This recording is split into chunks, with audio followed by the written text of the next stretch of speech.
Sports Radio 560 WQAM Miami Fort Lauderdale presents the best of Neil Rogers. No live calls will be taken today. Neil is on tape. Okay, that's tape or mini disc, but he's not here. Don't call. The opinions heard on the Neil Rogers Show are those of the host and callers and do not necessarily reflect the views of Beasley Lead Acquisitions or the Beasley Broadcast Group, its management, or anyone else for that matter. Now remember, this is the best of Neil. Do not call. Put the damn phone down. Just relax and enjoy on 560 QAM. Okay, so here's the Neil deal. Why there won't be a George show today. Also, Neil's going to get his neck looked at by a real doctor, like someone's been trying to get him to do for weeks now. And there's no other producer here. There's no Joe Castello. So even if I wanted to, I couldn't do the George show, which I was perfectly willing to do. But it's physically impossible to do it with just one person, or I'd try to pull it off. But the phones are in the other room. They can't be brought up in this room, and the spots can't be brought up in the other room. They have to be brought up in this room, so it takes two people minimum. And there's no Joe Castello. The assless Joe Castello is not here because he did a late night last night. At least that's his excuse. So it's going to be tapes, mini disc, and sorry, that's all there is to it. I'm going to smoke cigars, watch Corey Everson on ESPN2, and order from Chuck's later. Subcenter on 441 and 199th Street. Get his plug in right now. So this ought to make the retarded New York asshole happy who's obsessed with me, who keeps calling me every day about how much I suck. This is for you, guy, and either go back to New York or learn how to say your R's. Well,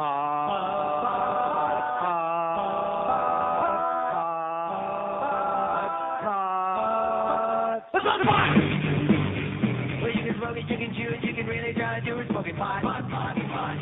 Well, you can sing it in a song, you can smoke it in a bong, smoking pot.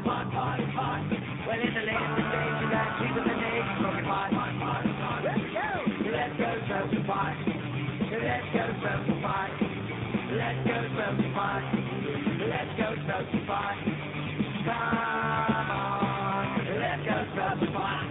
Well, there was East Brickell and the new Bohemian smoking pot. Well, there's the Black Crows and driving and crying smoking pot. This is Spin Doctor Dan Blue and Traffic smoking pot. Let's go smoke some pot. Let's go smoke some pot. Let's go smoke some pot. Let's go smoke some pot. Come on, let's go smoke some pot. Let's go!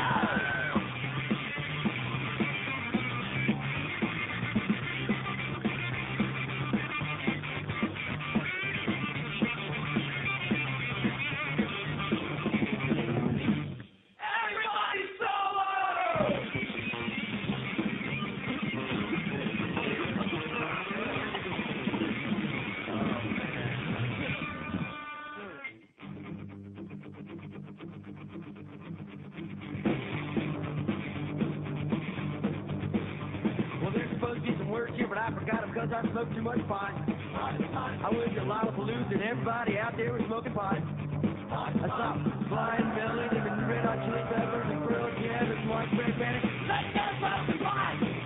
Let's go smoke some pot! Let's go smoke some pot! Let's go smoke some pot!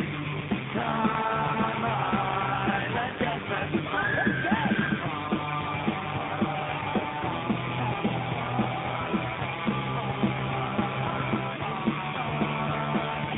He's on the air. He's advocating marijuana. No, I'm not.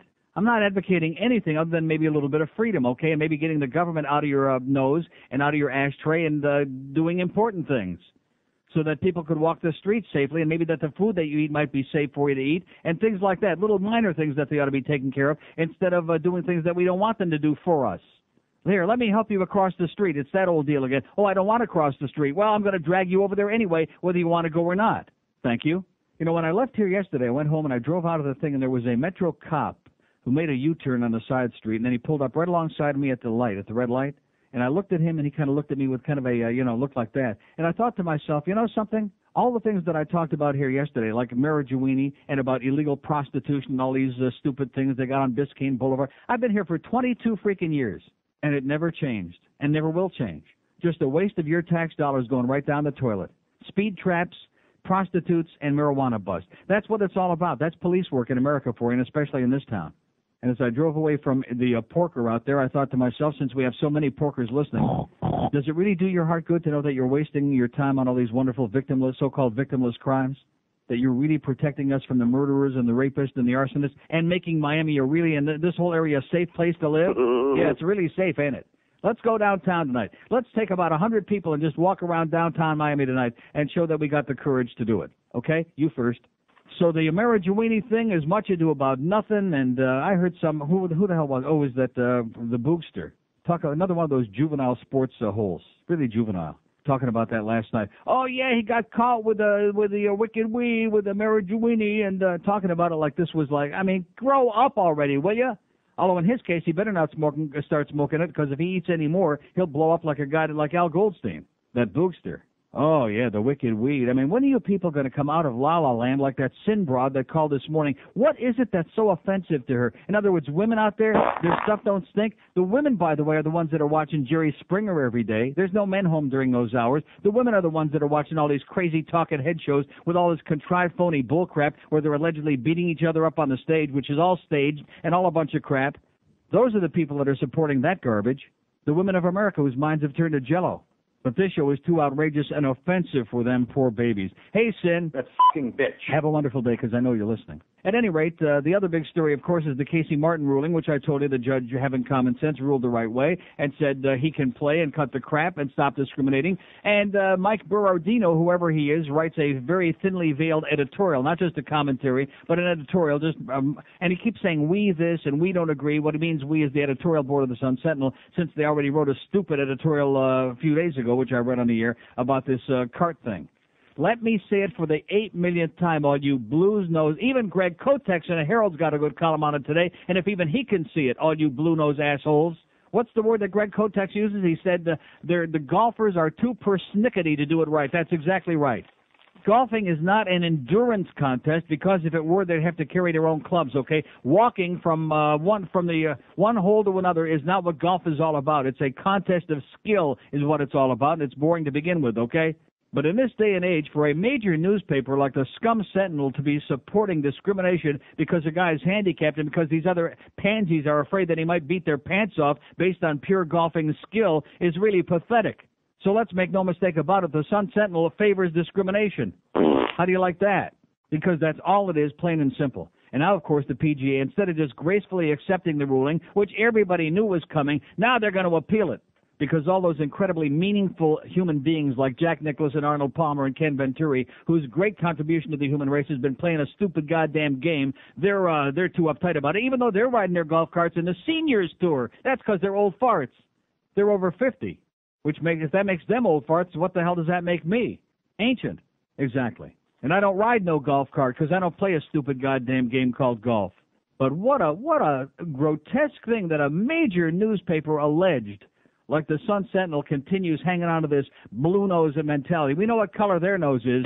Blue and brown, baby, big time. Here's Boca. Hello. Hey, Neil, how you doing? Okay, sir. Man, I couldn't agree with you more on these cops out there. I don't know where to start. I'm 38 years old and, always been pretty hard working, made good money, paid my taxes, paid my bills on time, and, I've always enjoyed driving a nice car. Right now I'm driving a Corvette. I think you are, too. Yes, I am. It's, these cretins that they allow to be cops that roam our streets are just amazing to me. They've been allowed to, criminalize normal behavior, such as... And not only that, but they like to terrorize the public. I'm driving home yesterday on the 595, going west out toward, Plantation. Mm-hmm. And here's an FHP, and of course the FHP are the most useless of all. That's just a waste of taxpayers' money. And this asshole is in the middle lane, and then he finally gets over in the right-hand lane so that he can terrorize all three lanes, and he's going 54 miles an hour, okay? So now naturally everybody around him is in gridlock, because that's the whole concept, is to slow traffic to a crawl and show them it's a big power trip, okay? Mm-hmm. And I thought I would never get the hell home. 54 miles an hour. And, of course, I'm like boxed in there like, a horse race. I'm locked in behind a dead piece, and I got nowhere to go.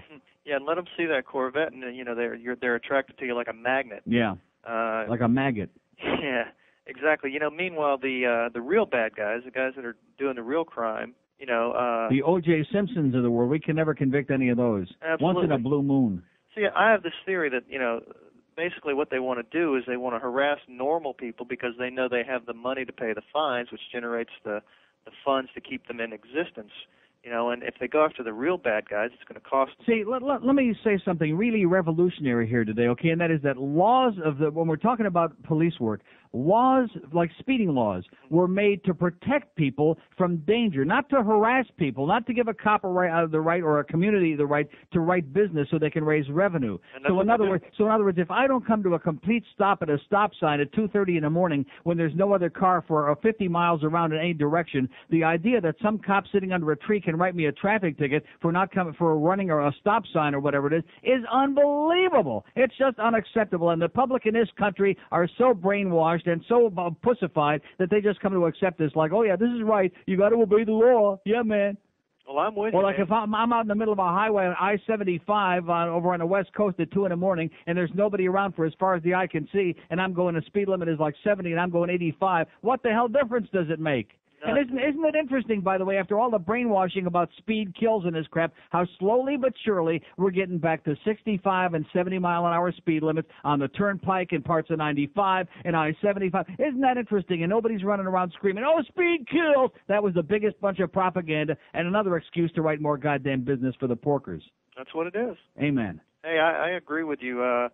Just to change the subject, I called, I guess about a month ago, maybe 3 weeks ago, and I predicted this Casey Martin thing would. I thought he would win. I mean, it's the right thing to do. Well, he's won so far, but they're going to appeal it now because their badge of honor has been challenged here, and being the bunch of hard asses that they are, they're not willing to accept the ruling of a judge. In fact, the Sun Sentinel even insults our intelligence by saying, well, this was a judge in his hometown, Eugene, Oregon, so there's favoritism there, as if any other judge with a brain anywhere else wouldn't have ruled the same thing. Yeah.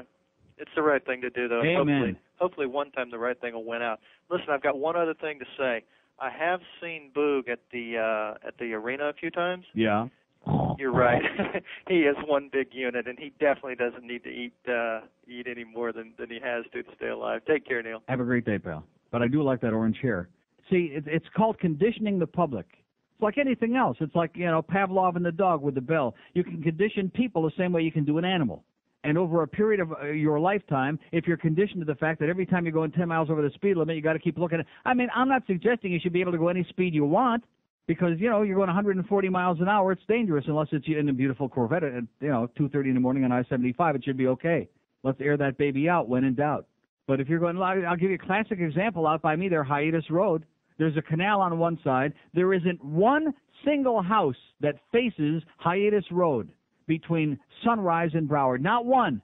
There are a couple of churches that are set way back off the street. There are a couple of houses on corners way behind trees and bushes that face side streets. But there are no little kids. There's nobody. Nobody lives there. And the speed limit is 35 miles an hour. And where do you think is one of the favorite spots for setting up their speed traps in Plantation Acres is on Hiatus Road between Sunrise and Broward Boulevard. So they can write business. Not because anybody is in jeopardy there, not because somebody's going to get killed or run over, but because it's a great place, because nobody in their right mind is going to drive 35 miles an hour on that road. So please don't insult my intelligence, Mr. Porker out there and Mrs. Porker, that you're out there to protect me, because I've been all over the world, and I've been in places where it's safe to walk the streets at 2 in the afternoon and 2 in the morning and whatever the hell you want. And you don't have all these lunatics running around with goddamn guns and kids getting shot because daddy left the gun on the table or whatever the reason is this week. Like that 5-year-old kid that got killed the other day because, we don't know where the gun came from. Great, that's good. That's good parental supervision. That's police work in America for you, baby, and that's why the public has come to accept this slaughterhouse as like this is the way things are supposed to be in the world. Right. Whatever you say. Whatever you say. Every time it used to be many, many years ago, you saw a cop, like when I'm in Italy. I see a cop standing around with an Uzi on his shoulder, standing on over by the Piazza della Repubblica, wherever he is, and I'm happy to see that because I know he's not going to hassle me, and the fact that he's there is going to make damn sure even the goddamn gypsies won't come around in that neighborhood for a while till he's gone, because he's there to make sure that there's a little law and order going on. When you see a cop car here, right away the first thing you think of is, you look at the speedometer. And then you think, do I have my seatbelt buckled up, and do I have my finger in the wrong place now, and is, all those things. Not the cop is my friend anymore, but he's out there to hassle the crap out of me because he's on an ego trip, a power goddamn trip. Hey, guys, really want to impress your Valentine this year? Make it special by sending her a beargram from the Vermont Teddy Bear Company. You can call in a lady in North Miami. Hello. Hello. Yes, ma'am. Good morning, Neil. How are you? Could be better. I usually talk to you. I'm chronic now, but since I'm a lady, I figure it's okay. Yes, it is. This morning between 7:30 and 8 in headline news, Yeah. I saw on the bottom they have in each state some kind of news. And from the state of Texas, they said another settlement with a church, $5 million on some kind of abuse, sexual abuse. All right. But I don't believe it because There's no fact in the church. it's beautiful. Yes. And I love you. Okay. Bye. Have a great day. How dare you say that, you bastard, you. Here's a mobile in Miami. Hello. Hello, Neil. Yes, sir. Just off the subject for a minute. What's George, the subject? Traffic enforcement. Oh. Does George know that when he's talking during the commercial Yes, break, he does. you can Yes. hear him on hold? Yes, he does. That's the idea. We like that. Oh, good. I liked hearing about the guy with the yellow hair. Mm-hmm. The fag with the yellow hair. Well, I left that out. He sounds like an interesting guy, by the way. There's no fact in the church. I think he's a priest. Do you realize how contradictory your position is on traffic enforcement? And why is that? Because if it's an intersection where you get pissed off at the people, you're happy they're giving tickets. But if it's something that you're doing, then you think it's an invasion of your privacy to get a ticket. Oh, so in other words, if somebody is creating a... When did I ever say that if somebody is driving irresponsibly or not driving according to the law, that they shouldn't get a ticket? I'm not saying we just have anarchy on the highway. When did I ever say that? But who decides what's appropriate? If you're what? Who decides what's appropriate? Do you think the average asshole on the street Because decides what's the appropriate? laws have been created to protect people, not to hassle people. They're there to protect people. So if maybe you're driving at 2 o'clock in the morning and you're weaving a little bit on I-75 and maybe made a little bad lane change, but there's nobody else on the road, what difference does it make? It's very rarely It's like that somebody will nitpicking. get cited for that. What? That's very rarely someone will get cited Oh, for that. give me a break. When's the last Now, time? the stop I sign thing you I mentioned. assume that you must be a police person. Well, Of course. you want to know. When's the last time you wrote a ticket to an old person for going too slow? Oh, believe me, old people get tickets all the time. For going too slow. Too slow. There's not really a statute for going too slow. Yeah. Unless they're Wait a minute. Wait a minute. On the traffic. interstate, there is not a maximum Oh, and minimum. sure. On the interstate. When's the last time you wrote a ticket for an old fart going too slow? I don't patrol the interstate. I don't work for the highway patrol. Well, when's the last time you saw anybody do that? I can't remember. I've never seen it. But I see a I've lot never more heard people of it. speeding than I see people driving too slow. Yeah. And how about And I people? see a lot more How about people- people driving in the left-hand lane on the interstate or on the turnpike or on any superhighway who are going like under the speed limit or not going anywhere? Sure, that bugs me too. Yeah. But that doesn't mean that it's an invasion of their privacy just because you're doing something you think is okay. I mean, who are you to decide that what you're doing is okay, but what they're doing is not? Well, now what are we talking about now? We're talking Well, about. you're saying that when you speed, you know it's okay because you can decide for yourself That when isn't it's what okay to That is speed. not what I said That's at exactly all. what you said. No, it is not even. Yes, it is. It's not related to what I You said. said It's not that even you the decide. same. You What? said that you decide for yourself when you're speeding. It's I okay. never said anything Sure you even did, 'cause remotely you said like you that. know that it's okay because there's nobody around. Nothing will happen. First of all, I never said anything because I don't Okay. drive that fast to begin with, so you're Okay. full of baloney on that. Okay. And number two, what I did say was that if somebody hypothetically Okay. is driving 70 miles an hour in a 55 at 2 o'clock in the morning and there's nobody else on the highway for as far as the eye can see, that doesn't merit a speeding ticket because it is not creating any kind of a hazard to anybody else, and it's just nitpicking. In most cases, somebody probably would not be cited for Oh, give me a break. But now Look, now you know as well as I do that if there was a speed trap set up somewhere, those are the kind of people that you guys are looking for.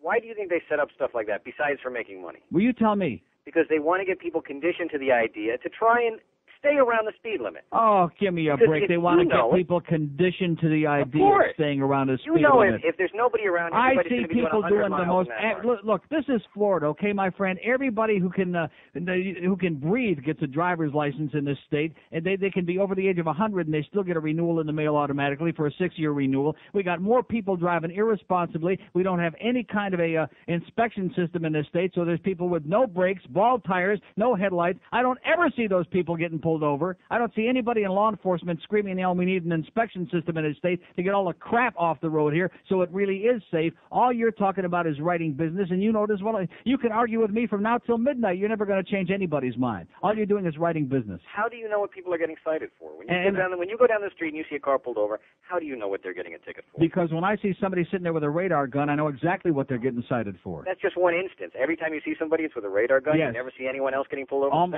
Almost never. Almost never. Maybe for running a red light. Maybe I've seen that once or twice. And if they did that in this town, you guys would be busy 24 hours a day. Of course.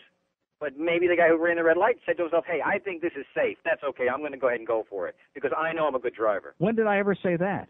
Hypothetically, of course. Oh, I see. Hypothetically. No, nobody ever said that. That it's okay to run a red light. It's okay to speed, though, hypothetically. Yes. And to go through a stop sign without making a complete stop. Yes. Hypothetically, if I decide nobody's coming. No, not if you decide. If it's I can think of so many intersections right now off the top of my head where you can see very clearly in all directions. I'm thinking like at about 121st Avenue, 121st Street, and 118th Avenue by me. There's a stop sign there, and they got a new deal now there. And no, I did not get a ticket, by the way, so it's not sour grapes. And they're sitting around there to see if people made a full stop at that stop sign. Now you have full vision in all directions to see if anybody is coming or anything is in the road. And I mean to nitpick and make sure that all four wheels came to a complete stop, or I'm going to write you a ticket. That's browbeating the public, and you know it as well as I do. You know, I'll tell you one thing. Every time there's been an accident, the first thing they always tell me is, I never saw the other car. Okay, so one day you're going to go through that stop sign, and when you get smashed, you're going to say, hey, I looked, but I never saw the other car. When did I say I go through that stop sign? When the hypothetical... No, I'm not talking about hypothetical. I'm talking about lots of people who do that. Yeah, and that's the first thing they always say is, I never saw the other car coming. But they know for sure that it's clear, but they never saw the other car coming. Uh-huh.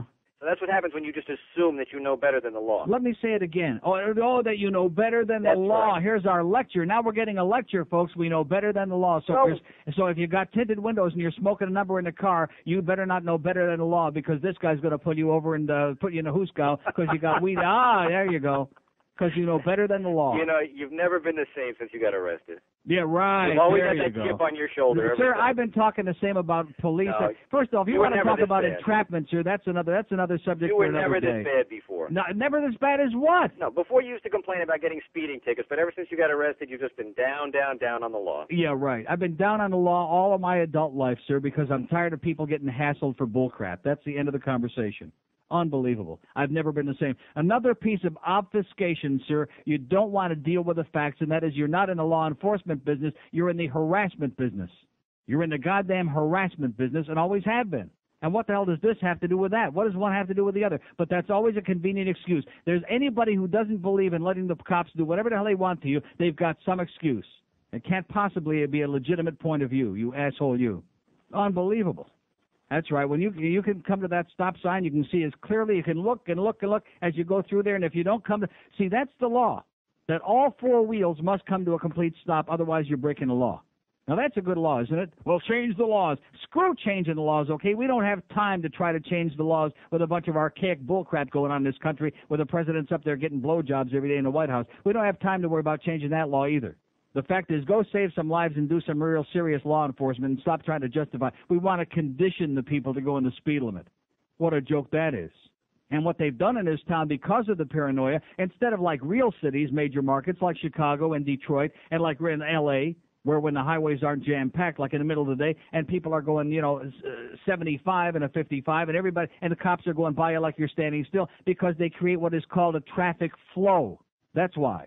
There is no flow of traffic here because you got some people going 90, some people going 30, some guy in his little brown Toyota going 25 in the middle lane or in the left-hand lane. There is no traffic flow because everybody out here does their own thing. And I don't ever see any of those people being pulled over, by the way, the ones that are going like crawling around, causing other people to make hazardous decisions that cause accidents. It's these old farts and these banana boat people with their unsafe cars that are going 25 miles an hour in the middle of the interstate, forcing other people to take drastic action, getting frustrated. They're the ones who cause the accidents. In fact, most of the time, they don't even wind up being in the accident because they're a half a mile behind it by the time it happens. But give me a big lecture and a song and a dance about how dare you think that you're going to, flaunt the law. Right. Flaunt this. We're paying his goddamn salary, and he's giving me a lecture on what my attitude ought to be. How do you like that? That's the best part. You're paying his salary. And if he wants to stand there in the middle of the road with his goddamn radar gun and hassle your life and cause a lot of stress, too, by the way, which every time you see a pig, oh, yeah, we want to condition you. That's right. You want to condition the public, all right, to mistrust you is what you want to do. But blame it on me. Because I'm a bad guy with a chip on my shoulder, right? Yeah, you're jaundiced. That's right. I've never been arrested. What's my excuse? Well, you're not Chinese. And see, when somebody will call up and with that kind of a militant attitude, who's going out of his way to twist what I'm saying, to try to make me look like some kind of an outlaw, see, because I don't want to be the obedient, dutiful citizen who thinks that everybody should do according to the letter of the law. The goddamn president's up there getting blowjobs from 21-year-old girls, which most of us don't give a crap about. That's his business. But for crying out loud, we're supposed to all worry about the letter of the law?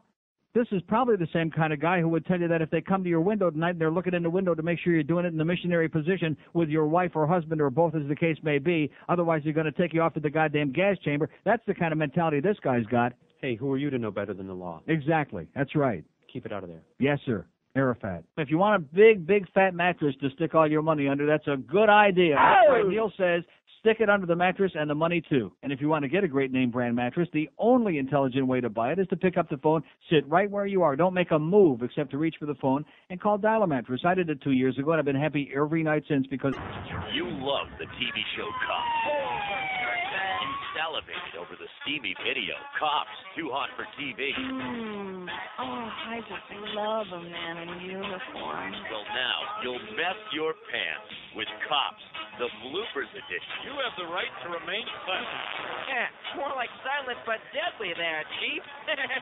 That's right. The funniest foul-ups, screw-ups, and blunders are all captured on this must-have 2-hour home video. Stop or I'll shoot! Oh, man, I'm out of bullets. All the action, all the adventure, all the precinct corruption that got cut out of the original TV show. Hey, sir, you sure you want to take a bribe with this TV camera following us around? Oh, yeah, you're right. That's Cops, the bloopers edition. Order today. Here's Coconut Grove. Hello. Hey, how about lack of police duty here? I got mugged down here in the Grove a few months ago. That's hard to believe. Oh, yeah, right. Bumped into the guy's rear view mirror 2 weeks after I got out of Bascom Palmer for a cataract replacement, right? I didn't have much peripheral vision. Yeah. Bumped into the guy's rear view mirror on the outside passenger door, and 2 guys got out, beat my ass. Really? Literally, in front of like 5 or 6 people. I had to go into the store to call 911 myself. Yeah. The cops show up, and they don't even want to go after this guy. Oh, you know the guy's name? I don't know the guy's name. I just got mugged. They sat around with their thumbs up their rectum. Rectum? And, and just asked me a bunch of questions. This has been, 4 or 5 months now. No, wait a minute. You said you had to go into 7-Eleven to make the call?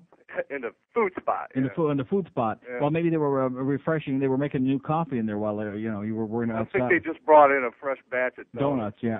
Exactly. But meanwhile, the next day I had surgery to replace the retina on the backside of my eye. Yeah. I'm half blind out of it, and I've been to the state attorney's office. Then up to the detective department at our illustrious police department downtown. They've done nothing. Uh-huh. These guys are jerks. Well, they're too busy counting up traffic tickets. Exactly. Have a great day, pal. Thanks. Good luck to you. You'll need it. Just like that Johnny Versace business, baby, of course, on the beach. And, of course, they have changed the law now over there. They changed the way the system in the pawn shops. That ain't going to bring Johnny Versace back when Andrew Cunanan was running around out there in the wide open and signing his name and showing his passport and all the other crap. There's some more good police work for you. They did a beautiful job on that. But then again, he was only a murderer. He was only a serial killer or a spree killer or whatever the hell it is, all depending on which shrink you listen to. He was just running around the country killing people. And so even though somebody's dead, of course he was, both only fags, so that's not all important anyway, I guess. But there you go. I mean, we don't want to catch up on that because we don't have it computerized. Well, they do now. They do now because the focus of the light of the universe was on them, and what an embarrassing bunch of crap that was. It sat around for days and days on somebody's desk until they could review it and take a look at it. And the pawn shop slipped too. Yeah, go scare those old farts and get them off the road, for Christ's sakes. Let them turn in their driver's licenses. I don't want to mention that my mother's got friends who are like 125 years old that get 6-year renewals automatically in the mail. People that can't hear, people that can't see, people who got emphysema, people that can't get their head up to the bottom of the steering wheel, but they're giving them 6-year renewals in their driver's license. You'll never, ever, ever, ever see those people pulled over off the road. Never going to happen, man. Not in your lifetime or mine, which those people are the ones who will curtail our lifetimes and wind up killing us out there in the goddamn highway. You just better be more obedient, mister. This guy, he was the best. Thank you so much, by the way, sir. Thank you for being the inspiration for my life. And, of course, it's only Neil Rogers that makes those comments because Neil Rogers once got arrested for some silly thing that they threw out. But nevertheless, Neil Rogers has got a grudge. Nobody else makes jokes about cops making the coffee and eating donuts. That's something Neil Rogers invented. Right. Just keep trying to, shift the argument. Just keep trying to, obfuscate and cover up your tracks, orificer. You're full of crap, and everybody knows it. Everybody knows it. And let me say it again. Go to any civilized country, which, of course, leaves out most of this hemisphere, except maybe Canada. Go to any civilized country and walk around on the streets and see what kind of environment you got. And look at the driving. Go to Toronto and see what a real city is all about. Find out what life is all about as opposed to this goddamn police state where every time you fart, they're going to drag your ass in then, of course, the more farters we got and the more pot smokers we got, then, of course, we can throw those people in the jail cells and let the murderers and the arsonists and the axe murderers out because the jails are overcrowded, poor babies, and they're not getting 3 square meals a day. Here's Kendall. Hello. How are you? Okay, sir. I got a story for you, and I think you're going to love this. I'm driving down Sheridan Street. This is a few years back, and they have the police out there in their little, tact force getting ready to ticket everybody. Yeah. They got the guns on them. So he pulls me over. He says, "You're going 40 in a school zone." And I said to the guy, "I don't see a school zone sign."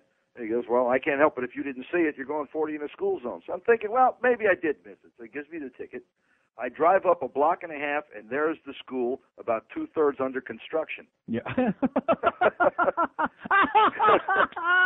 Oh, I love it. Isn't that great? Yeah, but someday there's going to be little kids running around there, sir. Look, this goes right back to what the cop said. He wants to condition you into driving slowly because in a few months, maybe 2 years, there's going to be a real school there. That's right. So he's just trying to do you a favor and get you conditioned to obeying the law. Right. So I say to myself, well, obviously I'm going to go to court on this one. Yeah. So I get my court date, and it's 6-7 weeks away from that. I go to court, in the courtroom full of people, and you're figuring this is going to take me 2/3 of the day, but I'm going to sit here and I'm going to tell the judge this story. And I'm watching people go up there, and they're telling the judge, and it turns out that almost the whole courtroom were people from that day at that spot. And the judge hears 5 or 6 people, 7 people, and he finally says, "Who else is here for this?"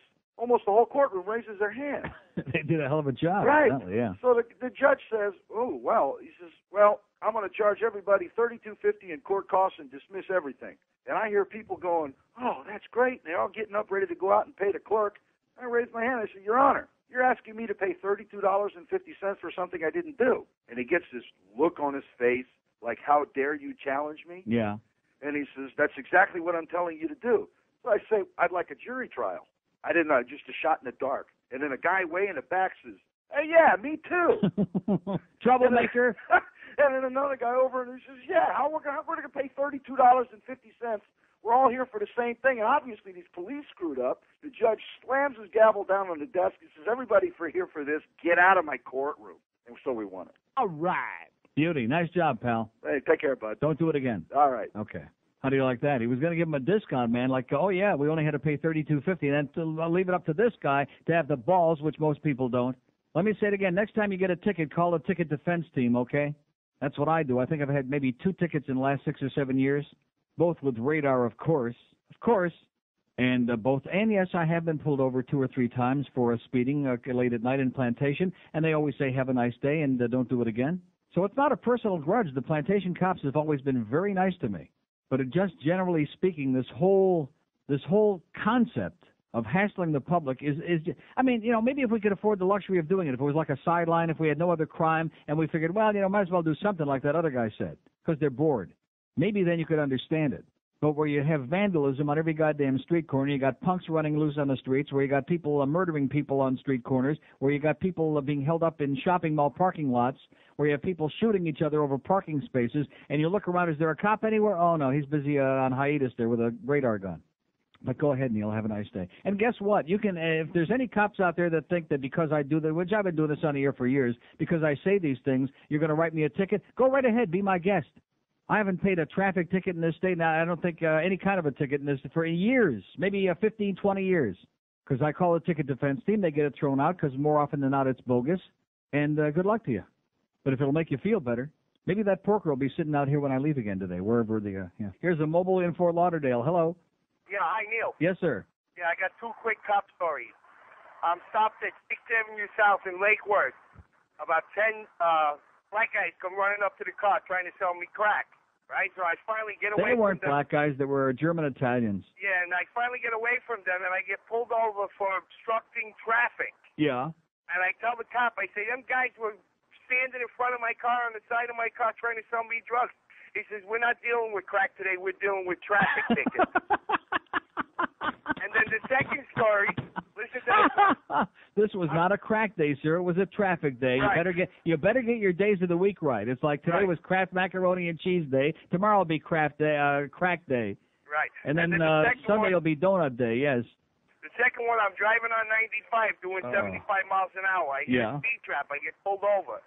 Another Corvette gets pulled over right next to me doing 110 miles an hour. He gets out of the car. He shows his badge. They shake hands. He gets back in his car and drives away. I call the cop. I say to the cop, I says, how do you let him go away driving 110? The cop says to me, you say one more word, I'm going to put your ass in jail. There you go. Your effing mouth. Yes, sir. Yeah. That's the way it goes out there on They the want to street. condition you to being a good, obedient genuflector. That's it, pal. That's right. All right. Thank you, Neil. Don't do it again. Bye. Okay. I guess I better not tell him I was the one on the vet. WQAM. You know, there are lots of long-distance services out there. God, they got 8 million of them being advertised all over. 1-800 this, 1-800 that, 1010 this. And there are just so many of them, it's confusing. Many of them, by the way, are owned by the same big companies that charge long-distance services to your phone bill, that soak you an arm and a leg. Well, if you want to know how you can really save up to 70% on your long-distance calls, get yourself a prepaid phone card. There are lots of those, too, but there's only one that we want to talk about, one that's the best, the MTS Florida card. Their rates are among the lowest in the universe. Calls to anywhere in the U.S., only 4 cents a minute.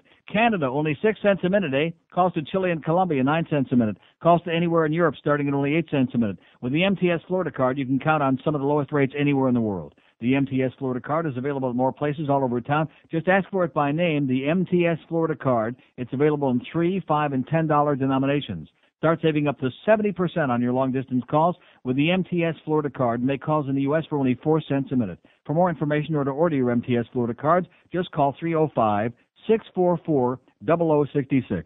That's 305-644-0066.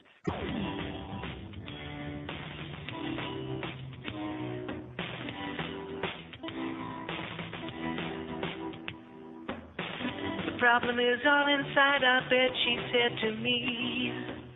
But the answer is easy if you practice orally. You must enhance your foreplay cunnilingually. There must be 50 ways to reach your lover. 50 ways to reach your lover. Lie flat on the back, Jack. Go down on a clam, Sam. Use a vibrating toy, Roy. Just listen to me. Lick the alphabet, shit. Don't get your mouth down and fluid wet. Small capital T to satisfy me. I said I treat that act with the utmost disdain. To go south with the mouth, I'm sorry, I refrain. But if you insist, then would you please explain about the 50 ways to reach your lover?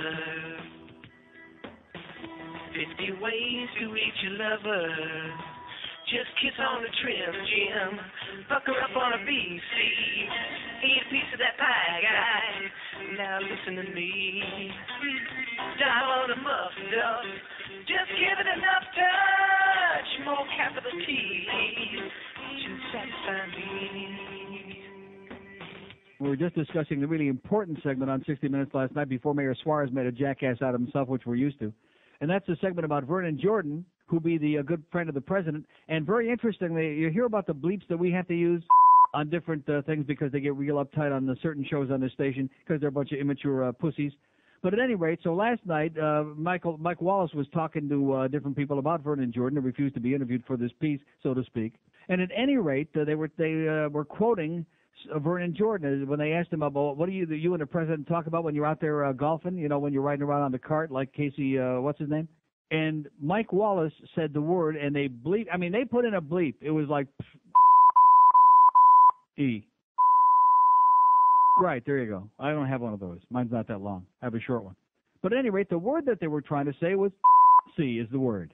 How do you like that? That's what Vernon Jordan and the president talk about when they get together, because they're both big womanizers. They both screw around a lot. They talk about C is what it is. They said that word 3 different times on there, and the bleep kept getting longer and longer, almost as long as the president's nose. It was incredible.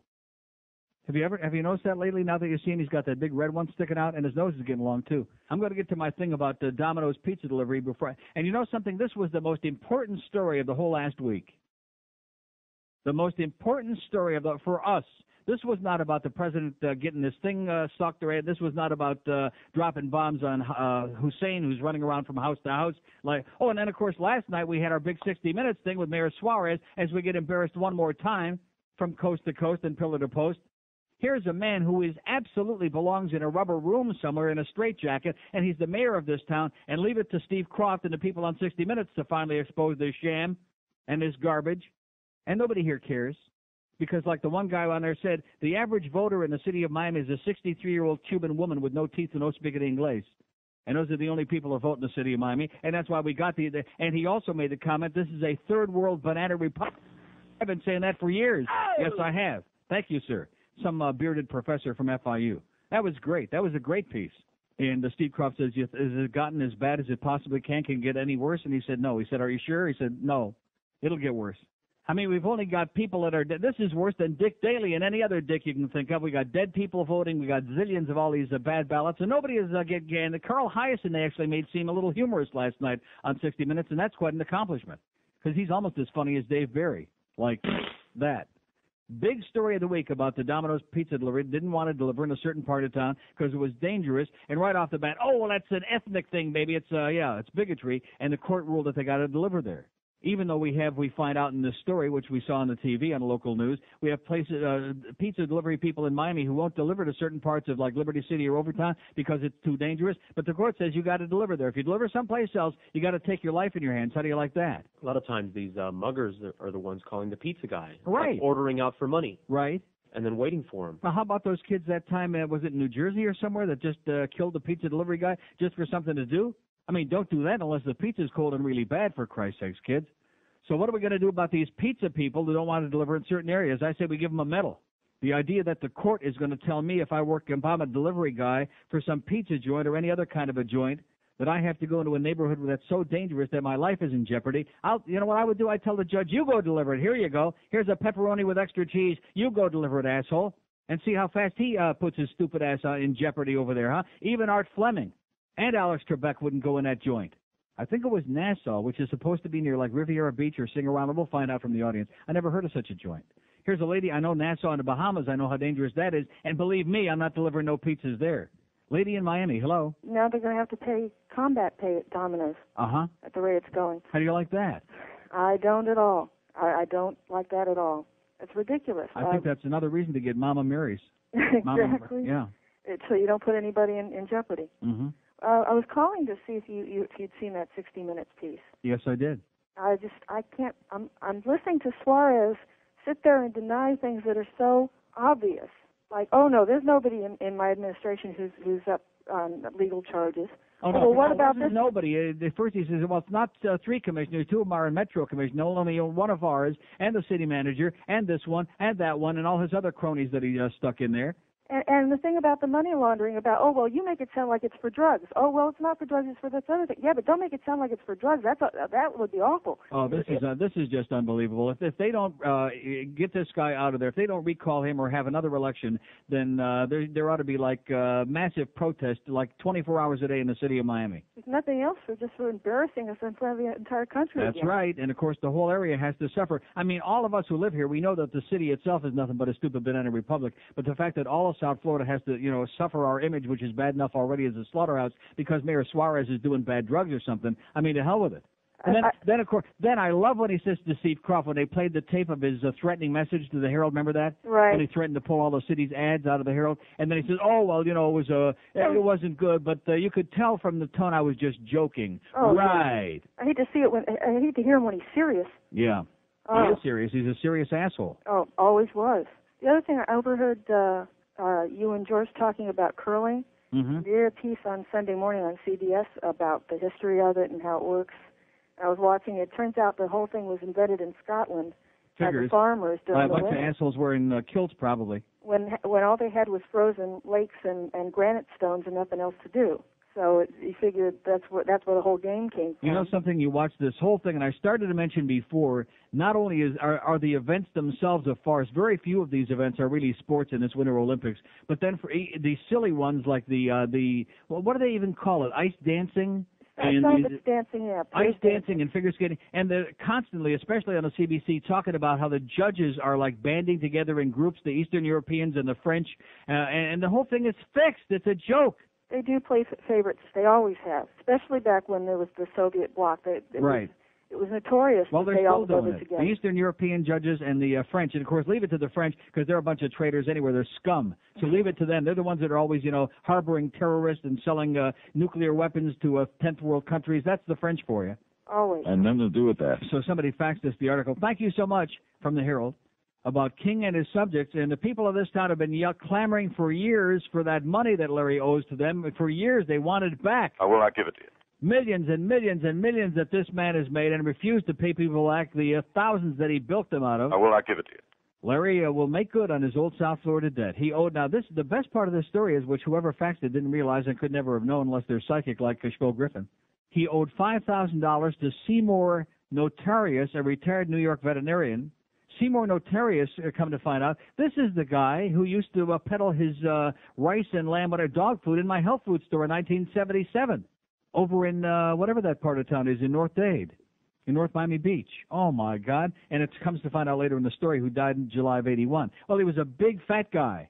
And people would come into my health food store, and he'd sit there next to the counter and say, "You got a dog?" That was Seymour. Well, anyway, he used to bellyache all the time that Larry owed him $5,000. I will not give it to you. And now the whole thing is they've added up the interest on this thing. As a result, the payoff figure is supposed to be $29,219 because the loan was made in 1978.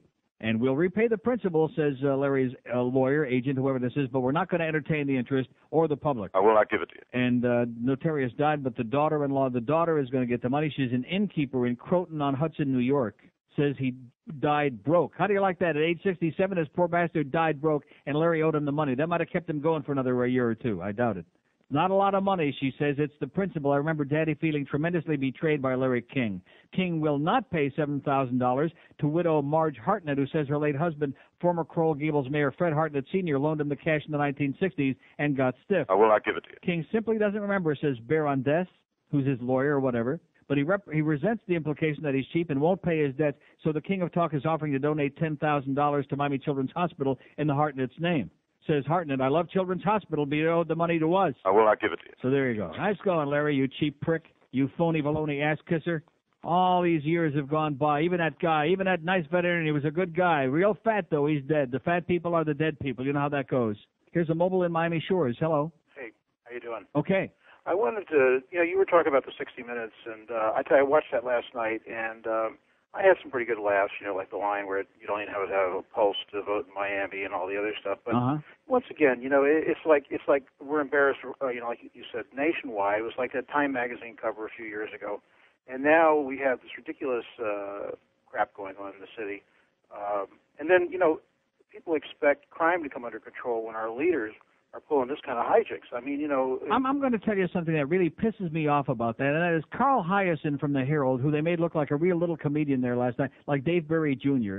He's sitting there making his little wise cracks, and he writes his stupid little columns. The Herald, to me, are just as corrupt as any politician in the city of Miami. They were behind the Metro Rail and putting that over on the public, and then they slapped us in the face and told it was a white elephant, which it is. Then they got behind Mickey Arison and this cockamamie deal for this new arena that is going to be built for their own profit and their own benefit, so that they can goose up the value of One Herald Plaza down there by the waterfront. I mean, the Herald are as corrupt as the day is long. They're full of crap, and he's on there making all these caustic little comments. If the Herald is so goddamn great and so upright, how come they're not doing something about all of this that's going on? How come we don't see like massive rebellion in Dade County while we're waiting for the local media to provide some leadership on it? That's a good point. It's a damn good point. I don't know whether Hyatt. Everything is a big joke to them. Well, let me ask you a question. One thing I don't understand, when Suarez was mayor the last time, he seemed like a fairly reasonable guy. He's lost it, man. He must have got some bad weed or something. Well, he has totally lost it. He's flipped out. You see, to me, either two things. Number one, he's bipolar and he's not on the right amount of medication. He's bisexual, yeah. Or whatever. Or number two, he's been doing something. He was like Joe Gersten. If he wants it, he's got to buy it. Exactly. I mean, there's just no other reason for it. Yeah. Well, nobody cares, man. Nobody cares. Well, Since true. I live in Broward, screw them. That's true, too. Okay, pal. Thanks. Stay out of Miami.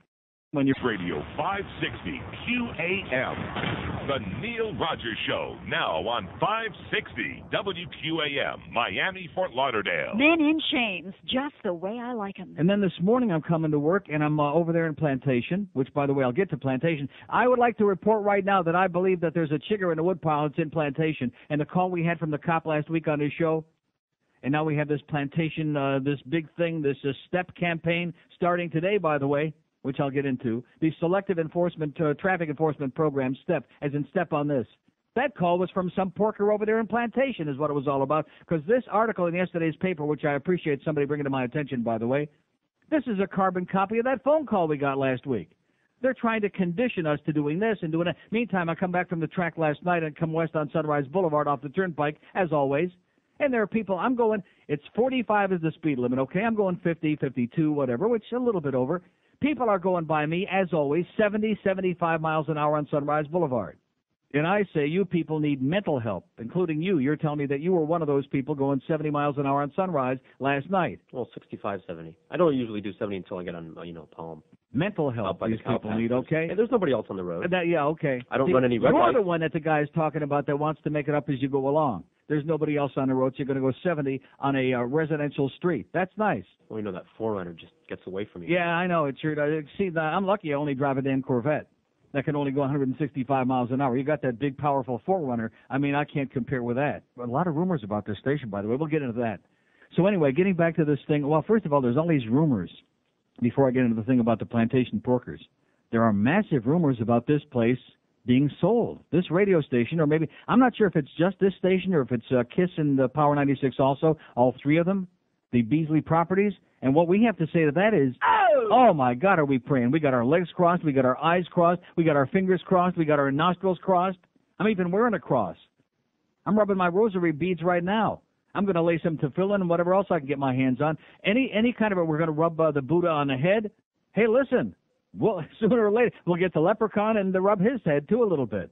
We'll get some lucky goddamn charms is what we'll do. Anything that might make that come true. Oh, God, would that be something. Hallelujah. Set us free, please. Whoever you are out there, the rumored buyers, which I don't want to say too much about it because once these things start leaking out, you can screw it all up. So I don't want to say too much.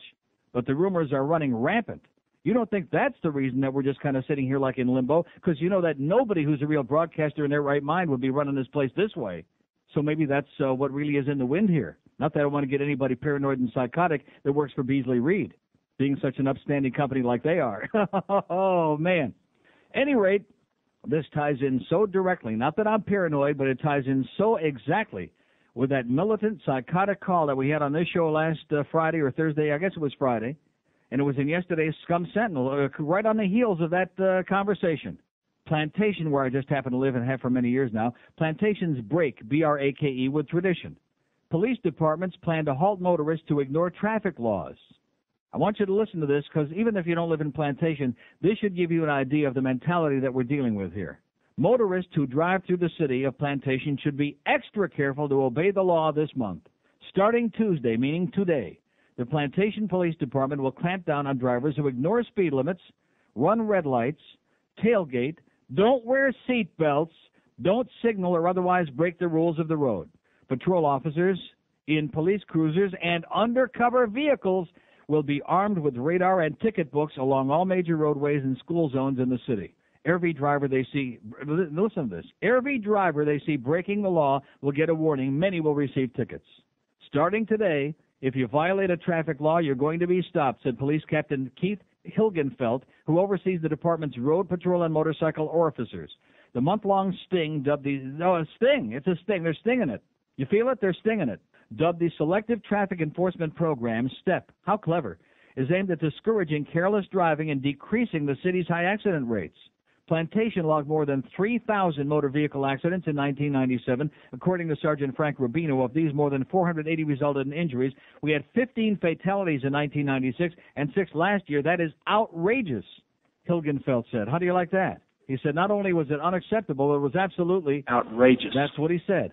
We have a problem, and we intend to address that problem. Rubino said far too high a percentage of drivers choose to drive in any manner they desire. Is this all starting to – I want you to listen to the verbiage here. Far too high a percentage of drivers choose to drive in any manner they desire with a belief that there is a low risk for enforcement. In many cases, Hilgenfeld said, the people who complain the loudest about terrible drivers are the same ones who later get ticketed. Police Chief C.E. Sonny Sherritt Jr. said the point is not to see how many tickets we can write for revenue or statistics, but to educate. The hope is that once people get used to driving safely along the city's major roads, they will maintain their good driving habits on smaller residential streets. After nabbing violators for the next 3 to 4 weeks, police plan to reinstate the program several times a year, end of quote, end of story.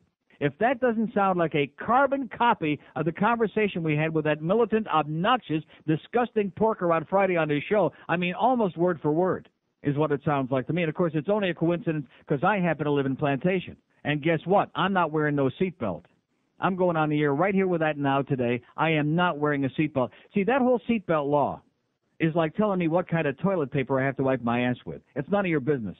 What I'm doing inside that car, unless it affects the way that I drive, and by the way, wearing the seatbelt, and I've tried, it does affect the way that I drive detrimentally. Yeah, when you have a big fat gut. That's right. That's exactly correct. And if they want, I'll get a note from my doctor, and I'm very positive I have several doctors who'll be more than happy to write a note saying, like an excuse from school, because I got a head cold today, that I'm a fat pig, and I have diabetes, and I have blood pressure, and this and that, and whatever else, and occasional hemorrhoids, and as a result, I cannot wear that seatbelt.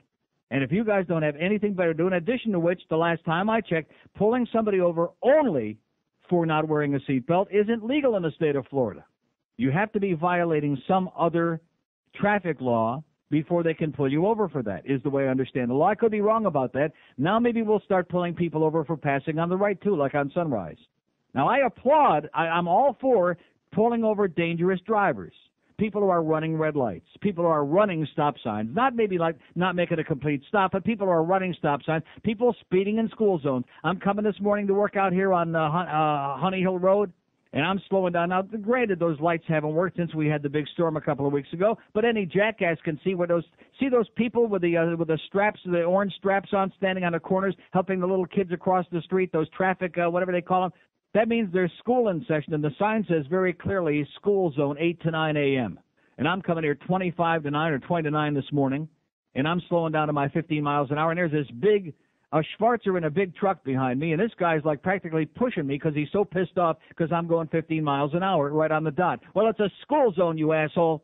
And there's people speeding through there. I didn't see nobody getting any tickets, of course. People going 70 miles an hour on Sunrise, like I said, 80 miles an hour on Sunrise and Broward Boulevard.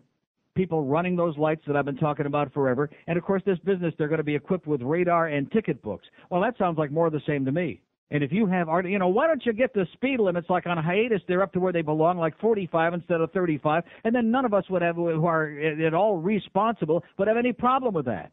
But it's very obvious to me that some of those speed limits are set artificially low so that they can do what they've been doing for years. Maybe that's why they have so many fatalities and so many accidents, is they haven't been doing a good job of getting the really dangerous drivers off the road, and they're sitting there with too many goddamn speed traps. What a concept in Plantation, huh? What a concept. And sitting around by my house a couple of blocks away, off the under trees, under Melaleuca trees, waiting to see if all four wheels on your car came to a full stop when it came to that stop sign. And maybe some of those trees got trimmed back, by the way, so you could see absolutely clear in every direction there. Maybe that might be a little help, too. Instead of having big branches of trees hanging out in the middle of the street so you couldn't see somebody coming if your life depended on it at certain intersections. But this sounds like a militant. It sounds exactly like this porker that called here, and it was on a Broward line, by the way, and I'd be willing to bet a lot of money if I could get my bet in, which I doubt. But I'd be willing to bet a lot of money that it was the same porker and that this whole thing is an offshoot of this show. Wouldn't surprise the hell out of me. We're going to show you, you faggot. We're going to show you a thing or two, and we'll hang out there right in it. And by the way, if you also want to help save some lives, how about, it's really nice the city of Plantation finally got that light up there at 118th Avenue and Sunrise Boulevard. But you know something? It's been up there for weeks, and all it does is flash and flash. It flashes yellow, and it flashes red. That's all it does. It doesn't change anything. It's no different than it was before, because there are stop signs on the north end of 118th and Sunrise and the south end on both sides of that intersection. So if you would put that light into motion, get it working, and make it a regular stoplight with like a real red light, would certainly help to control traffic and also stop people trying to pull out of there and make a left turn and getting killed. But I understand we're pushing a little bit too hard. You want to make us obedient. It's not a case of writing business. We want to make you obedient, like the guy said. We want to condition you to doing things right. Right. Like you're going to condition dangerous drivers and drunken drivers into doing things right. Okay, let's try Miramar. Hello.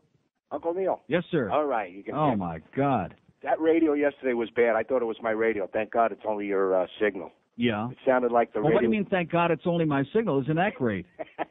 Anyway, about the Porker situation. I hope first on the list are these cops when they're off duty and in their private cars that drive around. No, they're not. Sir, what are you wasting your time with that? They're not going to be first on the list. They're not going to be on the list. They you know should that? be on the But they're damn not list. going to be on the list. You know that. And their family members, that just because they have one of those little badges on their tag means that they can drive any way they want. Well, that's all part of that whole thing, that whole fraternal order of police business and all that stuff you put on the bumper. I mean, if people really don't get stopped because they're wearing that stuff, that's one of the biggest hoaxes in the history of mankind. That asshole that called you last week is probably at the top of the list of the guys that drive around and weave in between traffic. And well, how do you know that? Well, because they're all like that, these cops. Yeah. That's the way they drive, Well, that's man. that's a they good think point. they're above the law. They can enforce Yeah. the law, but they don't have to abide by it. Okay, have a great day, pal. Here's Miami. Hello. Yeah, hi. According to the law, it turned on January 1st that anyone that does not have seatbelt on could be pulled over without doing something else. It just started this year. Well, isn't that great news? Yeah, because when I had to go to traffic school back on January 7th, and I brought that point up, and the guy said, not anymore. January 1st, if you're caught without a seatbelt, they can stop If you're you. caught without a seatbelt. Yep, just that one little petty thing. Oh, they got my nothing God. better to do. I better go out and buy some Charmin today because I don't think I got the right kind of toilet paper in my house either. There you go. Thanks for the good news, Hey, pal. and in closing, Yes. can I shameless request? Yeah. The Japanese are called and Chinese. Don't get the Jets in this. Oh, I'm sorry. The Chinese. The Chinese. Don't get put a chink in the armor there, will you? All right. Okay, I'll work on it, pal. You like a great cigar? I sure do. Boy, what's life without a good cigar? If you're a guy or a woman who wants to be a guy or who just wants to be a macho woman, whatever. Nick's is the place to go to get your great cigars. It's the largest manufacturer of premium hand-rolled cigars in the entire U.S. of A. It's a third generation of premium cigar craftsmen who really know their stuff. And Nick's is a local manufacturer, which means factory direct savings for you. You buy premium cigars at affordable prices because there's no pimp involved, no middleman. So get on down to Nick's. Don't forget, every Saturday, if you can't make it down there during the week, if you're like a working stiff or you have a life, Saturdays from 11 in the morning till 4 in the afternoon, they stay open just for you guys to go down there and pick up on all your great cigars and humidors and all your other accessories, too. Nick's Cigars, for the people who really appreciate a great cigar, 7111 West Flagler, just a mile east off the Flagler Street exit of your Palmetto Expressway, 305-266-9907. Put some real enjoyable pleasure in your puts real soon from our friends at Nick's Cigars.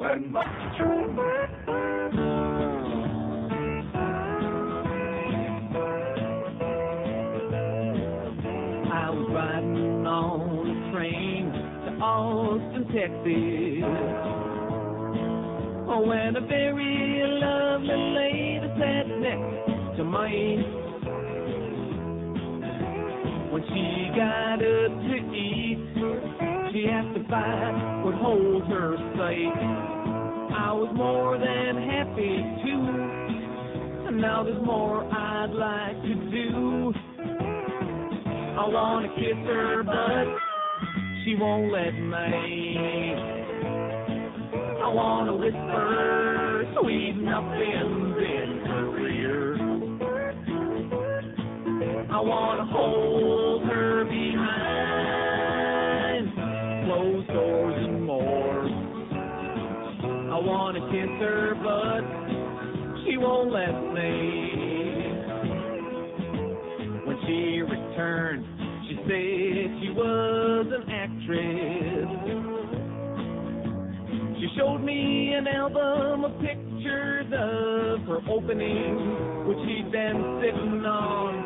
She seemed as sweet as she could be, but I could clearly see she was the kind of girl who stole men's hearts and wrecked them. Wrecked them?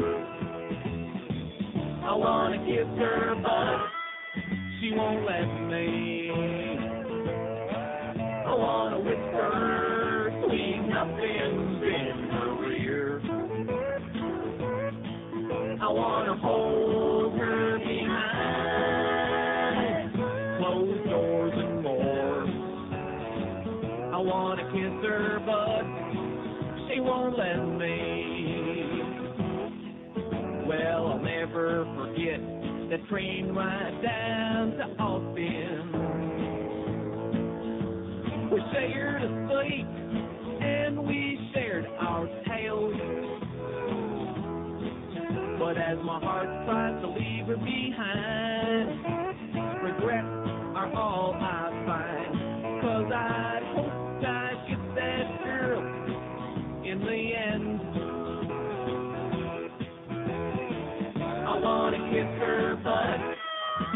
won't let me. I wanna whisper, sweet nothings in her ear. I wanna hold her behind closed doors and more. I wanna kiss her butt. I wanna kiss her butt. I wanna kiss her butt. She won't let me. You know, there was once a time, not all that long ago, a few years ago, we couldn't play that on the air. It was one of our censored pieces of material. What does that tell you? And that leads right in. It segues right into this fax, which is a new one. We had the story yesterday in Texas about the T-shirt. Another habitual T-shirt violator, this one in Ocala. Jury selection began Monday in the trial of a 24-year-old Florida man. A trial. They're having a trial over this, okay? Charged with obscenity over a T-shirt featuring a bare-breasted nun and calling Jesus a profane name. How do you like that? A bare-breasted nun, probably... Sister Mary Catherine, Jesus! That sums it all up, I guess. Record store clerk Andrew Love was wearing this is a record store clerk wearing a new T-shirt promoting the British death metal band Cradle of Filth in November when security officers at an Ocala shopping mall told him to turn the garment inside out or leave. Before he was able to reverse the shirt, Ocala police showed up, arrested him, and confiscated the shirt. The shirt shows a bare-breasted woman in a nun's habit reaching between her legs. On the back are the words, Jesus is a, using the crude term for female genitalia, the C word. I know it's offensive, Love said, since when it is against the law to be offensive. Love contended the shirt was not obscene, but prosecutor Steve Rogers, no relation, thank God, disagreed. Love was never jailed on the misdemeanor charge, was released on his own recognizance. If convicted, he could be fined $1,000 and sentenced to a year in jail, along with all those other habitual, like pot smokers, probably. Florida law defines obscenity as something the average person believes would appeal to a prurient, shameful, or morbid interest. Something is obscene if it depicts or describes sexual material in a patently offensive, oh, here we go with this again, and lacks serious literary, artistic, political, or scientific value, which means that none of those postcards that they sell in Amsterdam on street corners out in the public would they be able to sell here, of course, like the ones that show the Pope sitting on the throne taking a dump. In this community, meaning Ocala, the T-shirt is definitely political, said Love's attorney, Jim Reich. He said the case had sparked an outcry from fans of Cradle of Filth, civil libertarians, and those of an anarchistic bent. Reich argued Love's arrest amounted to unlawful prior restraint because police officers determined on their own that the T-shirt was obscene. Marion County Judge Sandra Edwards Stevens rejected that argument, and opening statements were expected to start in the case today. Another habitual T-shirt violator. So don't give me no song and dance about American First Amendment rights, because we don't have any. That's what it boils down to. We have the word police. We have the bumper sticker police. We have the word police. Now we got the goddamn T-shirt police. Remember in Hollywood not too many years ago, and Mayor Galante had the T-shirt police arresting young people in a Hollywood beach. First of all, why would young people want to be in Hollywood Beach anyway with all the old frogs? But number two, they were wearing T-shirts that said disgusting things, which were like, by the way, paled into insignificance compared to that one. So there you go with some more good police work in America as you hear the boots stomping all over the place, baby. So those rumors must be right. They must be planning on unloading this joint. Where'd you hear that? Oh, it's all over the place. I heard a rumor on the radio just a little while ago that QAM is being sold. That's what I hear. Oh, my God. Listen, there is no way that I could convey to this audience how desperately we, George and I, and many others, but I'll speak for ourselves, how we pray that that's true. Pray is an understatement. Like I said, I'll turn to religion. I'll become born again. I'll put on my white shirt and a tie and ride a bicycle. I'll do anything, okay? That's right. I'll even put on that magic underwear. I don't give a crap. Anything at this point, just to try to bring that to fruition and make it a reality.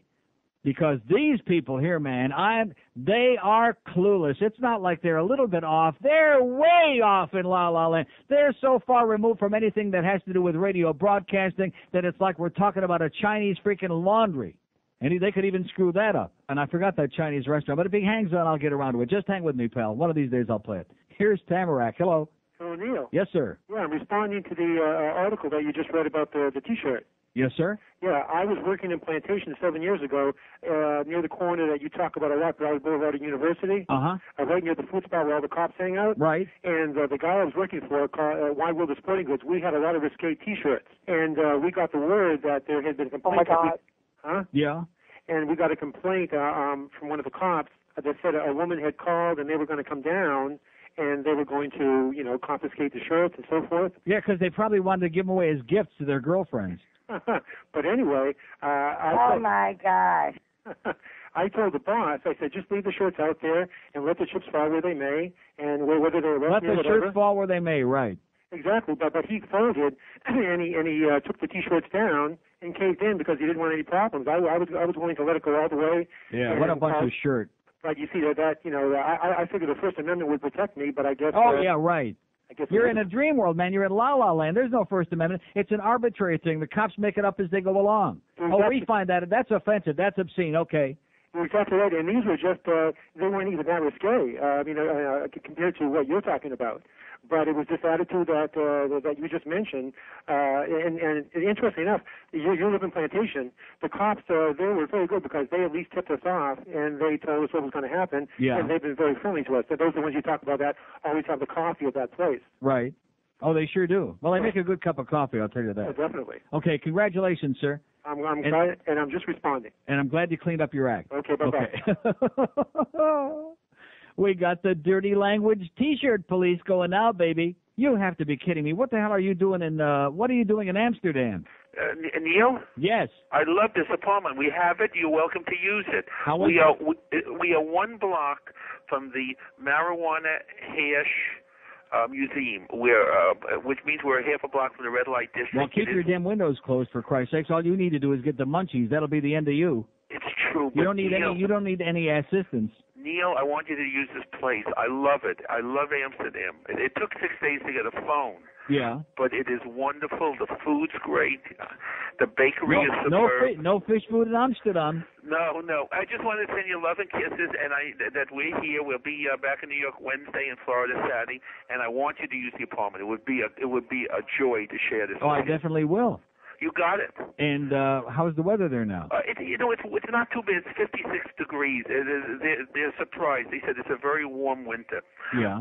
But it's such a civilized town. Yeah. I mean, we're on. By the way, you very, like me, rarely do you make a mistake. But I watched, one of the tapes you sent me with the excerpts from Midnight Blue, and the one where you were talking about Amsterdam and what a great country it is. Yes. Amsterdam is a city, not a country. I don't want to get confused. The Netherlands, Holland, it's got two names. But last time I checked, Amsterdam was only a city. But only that we had a country, the whole country would be like that. I know, but with a joint in my mouth, I didn't care. Yeah, that's true. How are you feeling? In most of that movie, you had your mouth on something else, but I don't want to go into it. We don't want to talk about that. No, we don't. I'll be back in town next week. I hope to see you. In fact, that's when I had a relapse. I was feeling pretty good, and then I put that video in just to see what it was all about. And watching you apply that tongue, and watching Al Goldstein having any kind of a sexual experience is such a gross out, man. You lose your appetite for months. Well, speaking of gross out, he's never heard his bits. Wait a minute. You never heard, just a second. That's a gay club, you moron. You see, you're talking. Will you listen? That's a gay club, you moron. You're looking for glory holes. No, the Guide to Dumping. I know. Mr. Al Goldstein presents The Art of Taking a Dump. Oh, what I like to do is place a TV tray in front of me when I go. Gives me a way of expediting the food I enjoy. I have my cornflakes today. Corn is good. It goes right through. It also helps to have a few pictures of Gloria Leonard around. But what I truly enjoy is the luxury of bathroom acoustics. I always keep a karaoke machine nearby. This way I can enjoy the acoustics when I sing. Farting and pooping and splatting and splooping, spewing and spraying and straining my heart. Don't care if it's real or a fart. So when you have to make, don't hold it in. When I gotta do sun fishing and pooping, festooning my poopies, yeah. And if I feel good when I'm through, that's a healthy. That's a healthy.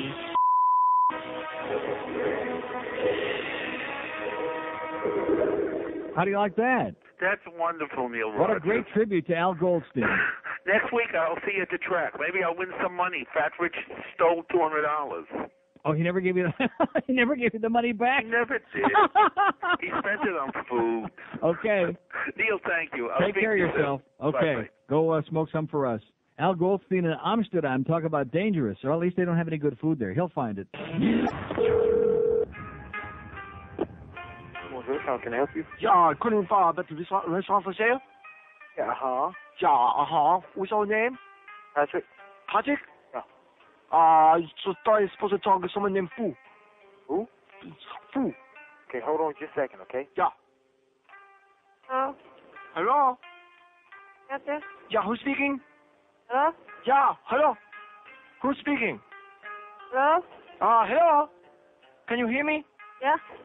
You got restaurant for sale? Uh-huh. How much you want for restaurant? Well, you come here to look at it and talk to the boss. I come over, maybe eat dinner with you. Okay.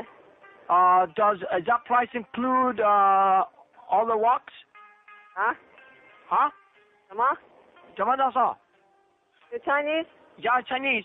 Okay, you come over 对同老板讲啊。怎么讲？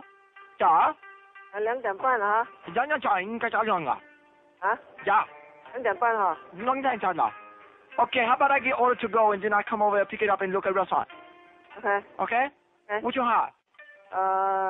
You know, 你知道在哪里没有？咋样跟着讲？你知道哪里啊？搬家去哪哪？31, 35 South Main 哈。我咋样讲啊？啊？你家我咋讲？Okay, I'll be right there. Okay. 我现在在玩的。等你来同老板讲哈。咋样咋？啊？咋摆 Here's a mobile in Hollywood. Hello. Neil? Yes, sir. How you doing? Okay. Hopefully I turn out better than the others. Neil, you've been getting a lot of tickets like everybody else to speed traps, and I just got 3 of them. I've been doing what? Getting a lot of tickets. No, I have not. I haven't had a ticket in years. Well, you talk about it a lot. Speed Yeah. traps and the cops. I talk about it a lot because I don't think that that's law enforcement is having speed traps. Yeah, that I to me agree. is not law enforcement. I agree with you. I get them all the time. But what would you say if I gave you a suggestion how you yourself could change the system? Yeah. If you would promote, because you never go down the road and see a speed trap, and Yeah. somebody in the opposite direction has the headlights on blinking you and warning Right, you. which is against the law, by the way. It is? Uh-huh. How about just putting your headlights on?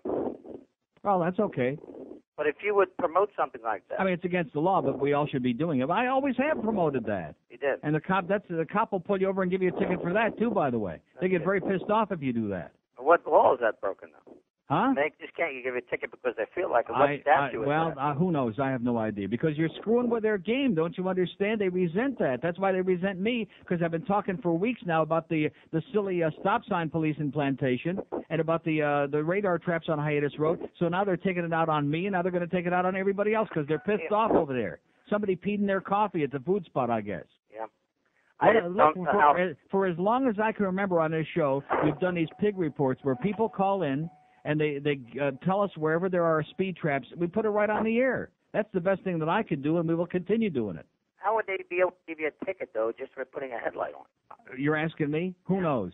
All I know is that they do threaten. They have pulled people over. They make them psychotic because for whatever reason they say that you're not supposed to do that. Just like they say that you're supposed to wear the seatbelt, and they say that you're not supposed to pick your nose with the index finger of your right hand, only your left. Have a great day, sir. Put on my seatbelt yesterday when I left here for the first time in a long time, just to see what it was like wearing a seatbelt. I don't like it.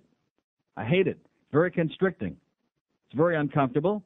But, of course, in this town, since most people are... See, this is like the guy that called from Massachusetts yesterday about what Jerry Williams did on the radio years ago, and he got the seatbelt law repealed, and the federal government intimidated them and made them put it back in, reinstate the law. The government's got no business, sweetheart, telling you what to do inside your car any more than they have to tell you what to do inside your house. The only thing they can tell you what to do inside your house is you don't, beat up your pets or your kids or your wife or anybody else, because that affects somebody else. And just like the example I used yesterday, the government telling you what kind of toilet paper you got to use or which hand to wipe with, it's no different. Oh, but it's for your safety. No, it's not for your safety. It's just another way that you give up freedom and let the government intrude where they have no business. How about letting the government send inspectors to your house at night to see who's doing what in the bedrooms, huh? I don't see a hell of a lot of difference. It's none of their business. It's insurance company bullcrap. It's revenue-raising bullcrap. And you cops in Plantation, I got news for you. I'm wearing my seatbelt, aren't I? Yes, I am. And I understand I wasn't even home last night. I understand there was a Plantation porker parked right in the corner and pulled somebody over for not coming to a full stop at the stop sign there right by my house. Right by the house. What a coincidence. Doesn't faze me in the least. And this obnoxious, arrogant prick that called his show on Friday, and I wouldn't be surprised if it's this Hilgenfeldt guy. Because his quotes, the more I read, I got this one little column from yesterday's or Monday's paper, and the more I read, and there's one line, in many cases, Hilgenfeldt said, the people who complain the loudest about terrible drivers are the same ones who later get ticketed. Who could he be referring to? Yeah. Who is he referring to? The people who complain the loudest about bad drivers? Who is that? You open your window. Do you hear anybody out there complaining? Later get ticketed. See, I hate to break the news to you, Sergeant, whatever your name is, Captain, Sergeant, no time for Sergeant, but I happen to be a damn good driver and a safe and responsible driver. And even though I got a car that'll go very, very fast, I don't drive very, very fast. And yes, I do resent when people go by me. There are a couple of things that really piss me off. Number one, when I'm trying to go close to the speed limit and somebody is right on my ass, tailgating because they're trying to push me because I'm not going fast enough to suit them. And if I'm speeding, if I'm going 7 miles over the speed limit and they're right on my ass because I'm not going fast enough for them, I'm not getting a ticket to make them happy, okay? Tough crap. If you want to pass me around 2 double yellow lines, go right ahead and take your chances, baby. But I'm not speeding up to make you happy. And the other thing is when I'm going like 52 and a 45 on Sunrise and some asshole like George goes by me 75 miles an hour on Sunrise Boulevard, that really frosts my ass. I go with the flow. I was only going that when I'm going nobody else 65 or when I'm going 70 on the turnpike where the speed limit is 65, and that's about what I drive, around 70 in a 65. There's nothing wrong with that. And somebody goes by me going 95 miles an hour, and I never, ever see any of those people get it. It pisses me off because those people are a menace. You people are crazy. And yes, you should be getting tickets, but the problem is they're not the ones who get the tickets, baby. The ones who get the speeding tickets are the ones that get caught in all these little radar traps that we set up. So don't give me a song and a dance about you're trying to save lives, you're trying to condition people. The drunks continue driving drunk and getting their licenses back, and the chronic high speeders continue driving 85, 90, 100 miles an hour. And you know it, and I know it. So go freshen up the coffee at the food spot in Plantation and cut the crap, because you're not fooling me, you're not fooling anybody else, and you're sure as hell not intimidating me. You can make as many phone calls to this show as you want. Doesn't faze me in the least. But I'll be wearing my seatbelt.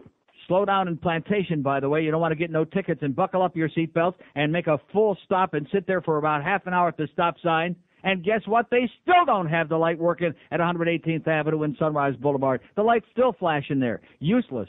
Useless as teats on a caterpillar. That's how worthwhile that light is there. But, we don't want all these fatalities. Well, then how about getting that light working, okay? And one thing I will say, since I do give credit where credit is due. And see, one of the reasons they're ticked off, the Plantation cops, is they had a great thing going there for months. Even back when we were still on the air in Paxton. Remember I used to talk about that 30-mile-an-hour thing, the construction thing on Sunrise, and they would just sit there writing business. And you had no way of knowing where it stopped and where it started.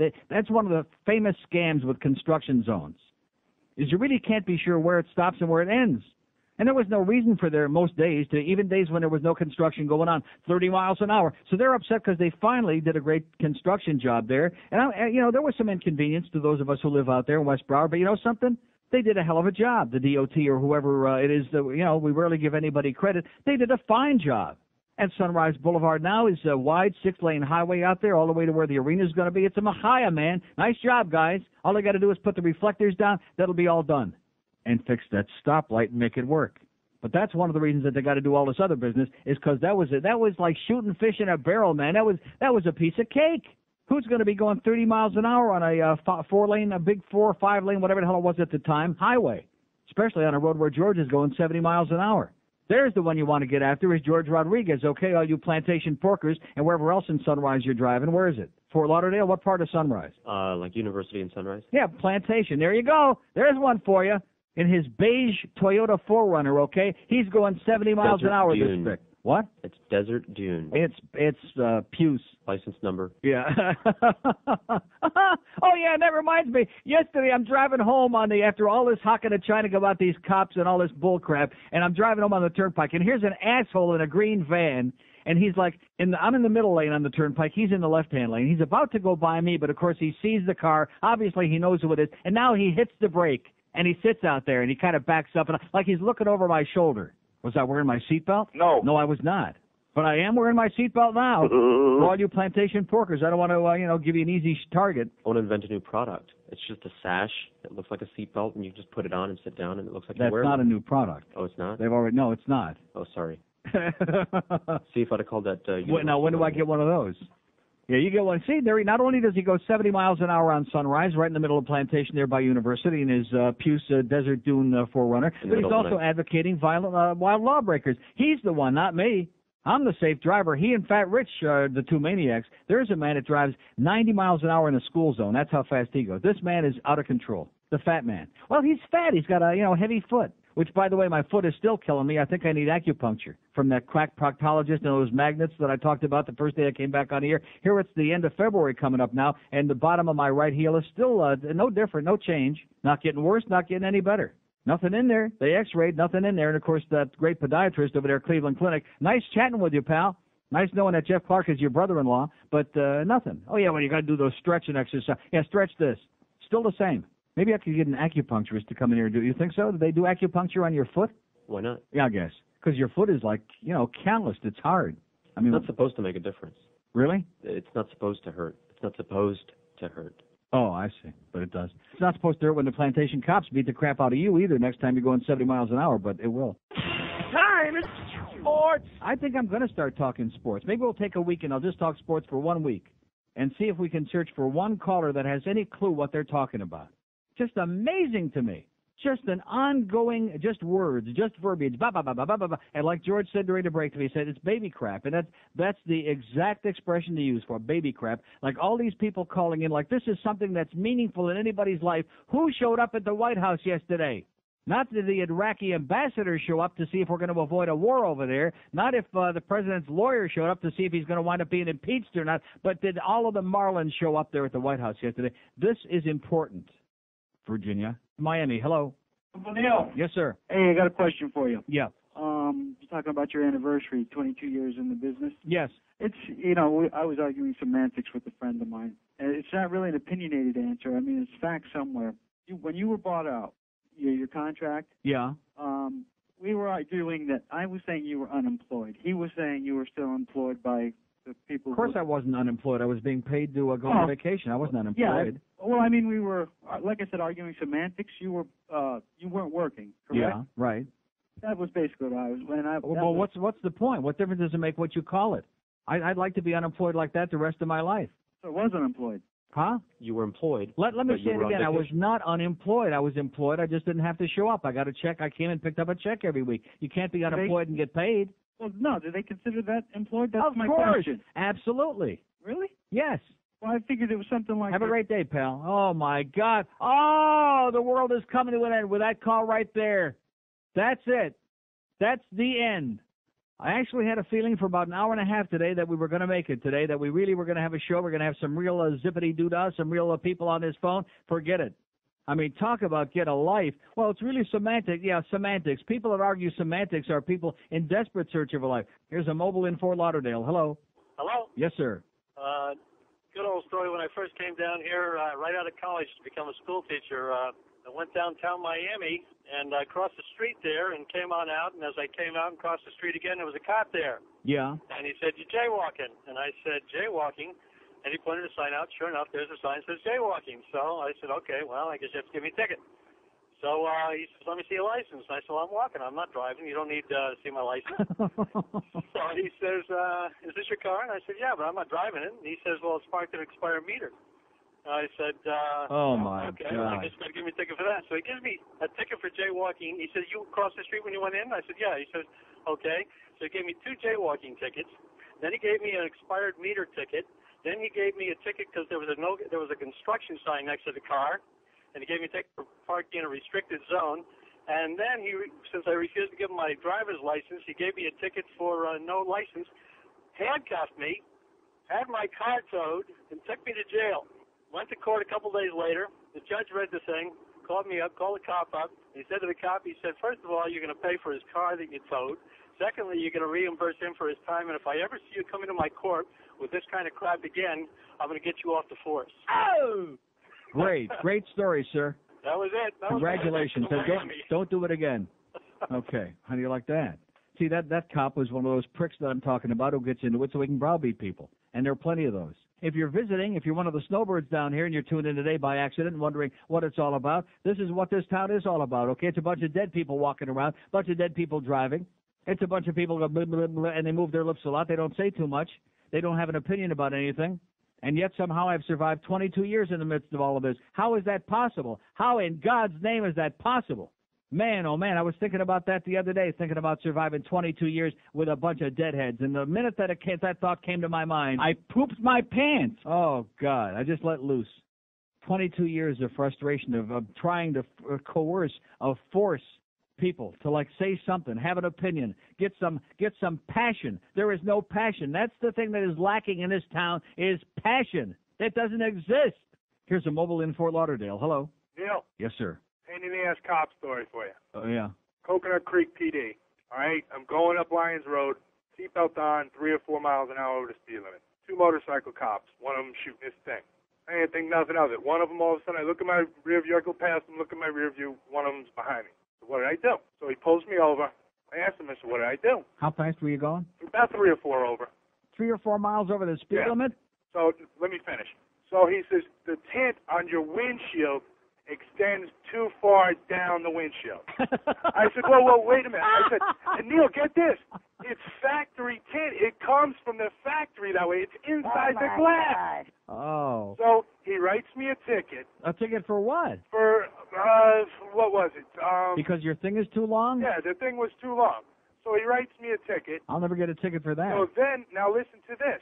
Not only do I have to pay the ticket, but I have to bring the car to Coconut Creek PD to prove that I complied with whatever. Oh, my I gotta go put a new windshield in the car. Oh, my God. I swear to God.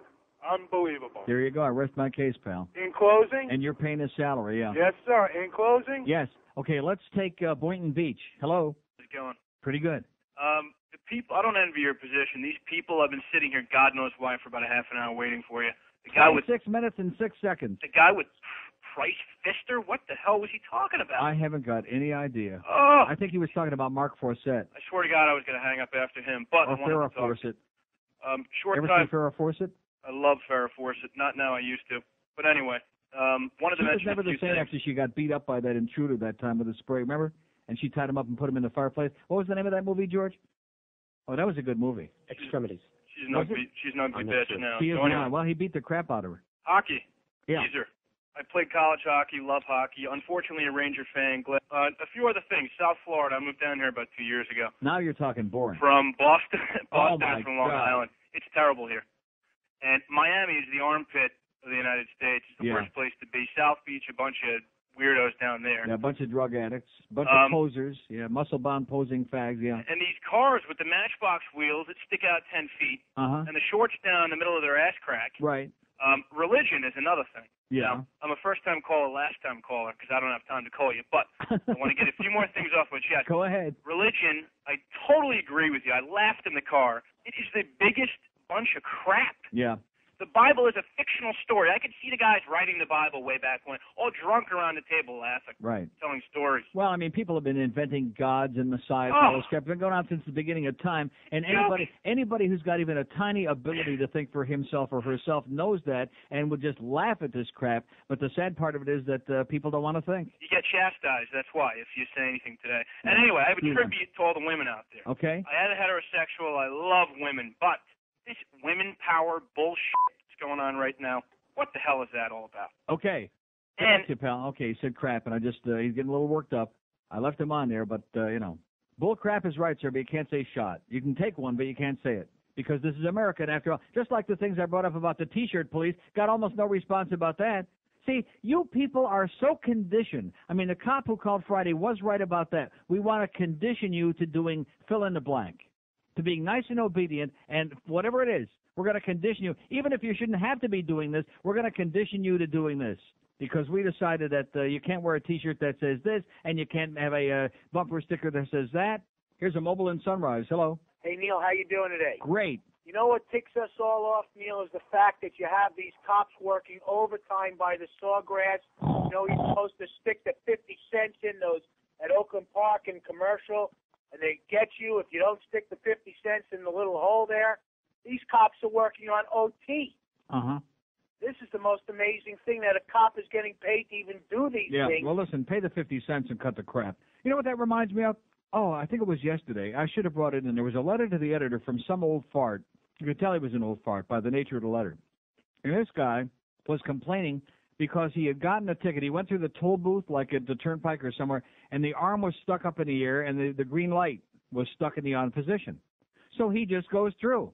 He doesn't put in his 50 cents or 75 cents because the green light is on. And then he's bellyaching that he gets a ticket. Well, guess what, pal? Just because the thing is stuck doesn't mean it's an invitation to just go right through, you asshole. Oh, I thought it was a free day. Yeah, right. It's like that salad dressing free. I'll never forget that if I live to be 500. And I didn't make this up. It's a true goddamn story. Several years ago, I'm in my Publix over there. It's got to be like 4 or 5 years ago. And this old bag is in front of me in line. And, of course, she's making a big to-do. She's got like 6 items on there. And every one is a big, oh, how much is this? Bada-beep, bada-boop. And then the girl takes, the bottle of Kraft salad dressing and puts it through the scanner there. And the woman says, wait a minute, what'd you do that for? And the girl looks at her, what do you mean? She says, it says right on the bottle, free. Fat-free, you stupid, old, disgusting, obnoxious, idiotic, God. That fucking bitch. Free. So why didn't she get 20 or 30 of them, by the way? Only in Florida, baby. Only in this town. Only where the living people are really dead masquerading. You know, Charles Alfieri doesn't have any surprises for you. What he's got is a great-looking head of hair. My dad knocked me off. He raped me when he tied me up. When I was young, but hey, Ramsey, I was killed by my daddy. My dad knocked me off.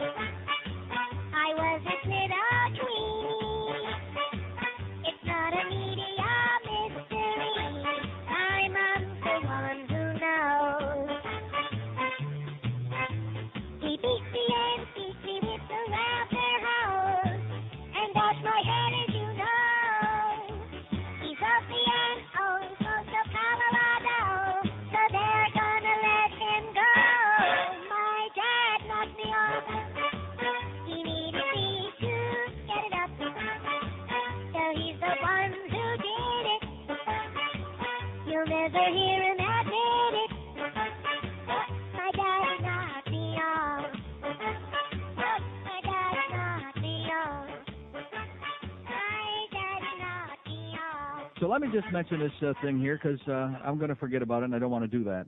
Boy tossed out of car on I-95. Child's mother charged with attempted murder. Hobe Sound, an apparently drugged and paranoid mother, once accused of starving her newborn daughter, pulled her toddler son from his car seat and tossed him out the window on Thursday as she raced along Interstate I-95. That fucking bitch. She picked him up by his coveralls and threw him out, said Florida Highway Patrol Trooper Deborah Busby. The screaming 2.5-year-old boy hurtled across the median as shocked motorists pulled over to help him.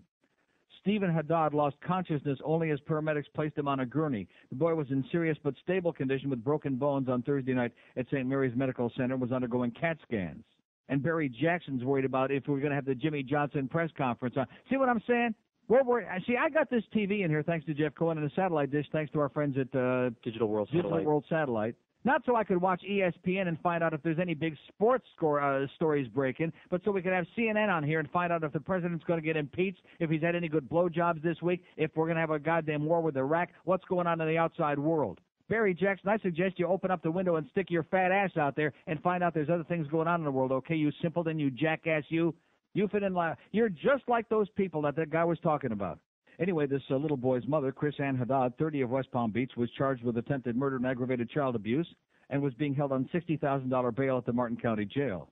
It was Haddad's second child abuse arrest. In 1991, Haddad pleaded guilty to child abuse charges after her infant daughter turned up malnourished and convulsing at a hospital emergency room. She received 5 years probation, court documents show. And here's the best part. Haddad was going through a divorce and had won temporary custody of her children, court records show. How do you like that? She was going through a divorce and won temporary custody of her children. Haddad, an apparent manic depressive who was no longer taking her medication, had lost a lot of weight recently. She'd become obsessed with the notion that a secret agency was trying to steal her son, according to neighbors and friends. Probably the Illuminati or the Trilateral Commission. She told them she discovered the plot on the Internet and was fleeing with her child. Oh, the plot was on the Internet, just like all those great NHL trades you see on there. About 10:45 a.m., traveling north on I-95 at speeds of up to 85 miles an hour, Haddad threw the toddler out of the driver's side window and then skidded into a ditch. The boy hit the ground screaming, witnesses told police, and continued to cry as witnesses raced to comfort him. Haddad ran back to her child, ranting about pornographic movies and poor international news coverage in local papers, according to witnesses and police. Well, now, in that last part, I think she's got a point about poor international news coverage. There was nothing in there about the Disney connection?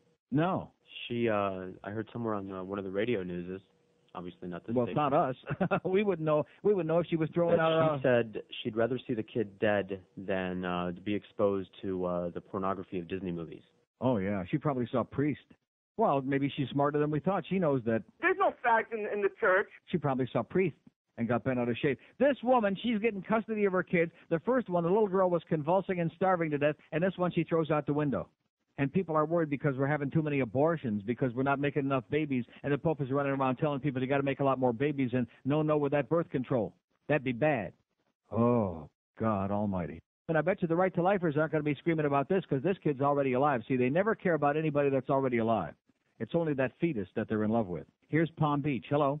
Neil, good morning. You've been talking about porkers the last few days. Yes, I just sir. saw a story on CNN. A North Florida man arrested, handcuffed, taken away for standing on the roadside with a sign that says speed trap ahead. He was now. See, this reminds me of the thing about the flashing your lights to warn the other motorists that there's a speed trap. How can they do that? I just saw it on the deadline I guess what they say is that you're interfering with law enforcement when you do that. Is the technicality? Obstruction of justice. Obstruction of justice. Oh my God, as bad as Bubba, without even getting any hum job out of it. Have a great day, pal. Here's North Miami. Hello. Hey, Neil. Yes, sir. Yeah, I'm reading the Miami Morning Rag here, and Barry Jackass got an article in there about you, about how a disservice it is to these sports idiots that they're not having the sports updates every hour on your show. Yeah. I mean, please. You know something? Barry Jackass is a little immature asshole. If there was anything very earth-shaking and important happening in sports, they would fax it to us over here in the middle of the show, and I would put it on the air. But and not only that, like Joe Sakic gets injured, we find out. We had it on the air here yesterday. Right. So if there's anything earth-shaking, I mean, anybody that's that much of a fanatic that has no life whatsoever, which is Barry Jackson, by the way, I mean, this guy's pathetic. And, of course, he's nothing but a shill and an asshole. No, but the thing of it is, there is those fanatics who listen to this station, because I hear him yesterday, just sucking up to Hank, these sports shrills. I mean, it's sickening. Get a license, So don't listen to if you don't want to hear well, I mean, that. Hank is entertaining, but Yeah. it's too bad that we can get all these people. Well, you know, when you got a sports station, you're going to attract a lot of those people who this is their entire life. They're incapable of thinking or talking or doing about anything else in the world, and they want to soak that up every minute of the day. And those, you're right, those people are pathetic. I've said that since the day I came on this station, and Barry Jackson is one of them. yeah, and then he goes because they didn't carry Jimmy Johnson's press conference last week instead of interrupting you. No, we aren't going to be interrupting the show for No, Jimmy I Johnson hope not. or for his Johnson or anybody else's Not to Johnson. hear about Okay. what the free agents, These people in this friggin' town. Football season's over. If I hear one more talk about football, about the Dolphins drafting, I mean, God, these people get a friggin' life already. Amen. God. Calm down. Bye. Okay. But he's right. See, Barry Jackson, this is not a sports show. I hate to paint you a picture, and I'm sure you're listening right now, you little pudwhacker. This isn't a sports show. It's the Neil Rogers Show, which is probably the best goddamn thing that ever happened to this radio station, if I do say so myself. And the notion that we're going to be interrupting it to put Jimmy Johnson on it to go blah, blah, blah, like that.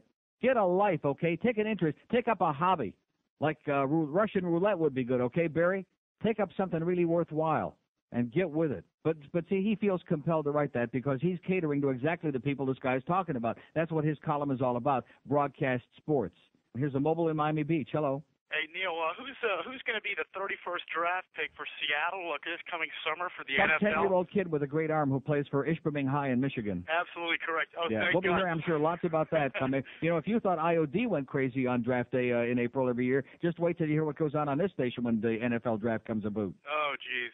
Well, anyhow, Neil, I saw that cover of the Herald with that crazy woman running down the highway, dropping her kid, 18 months old, not 2.5.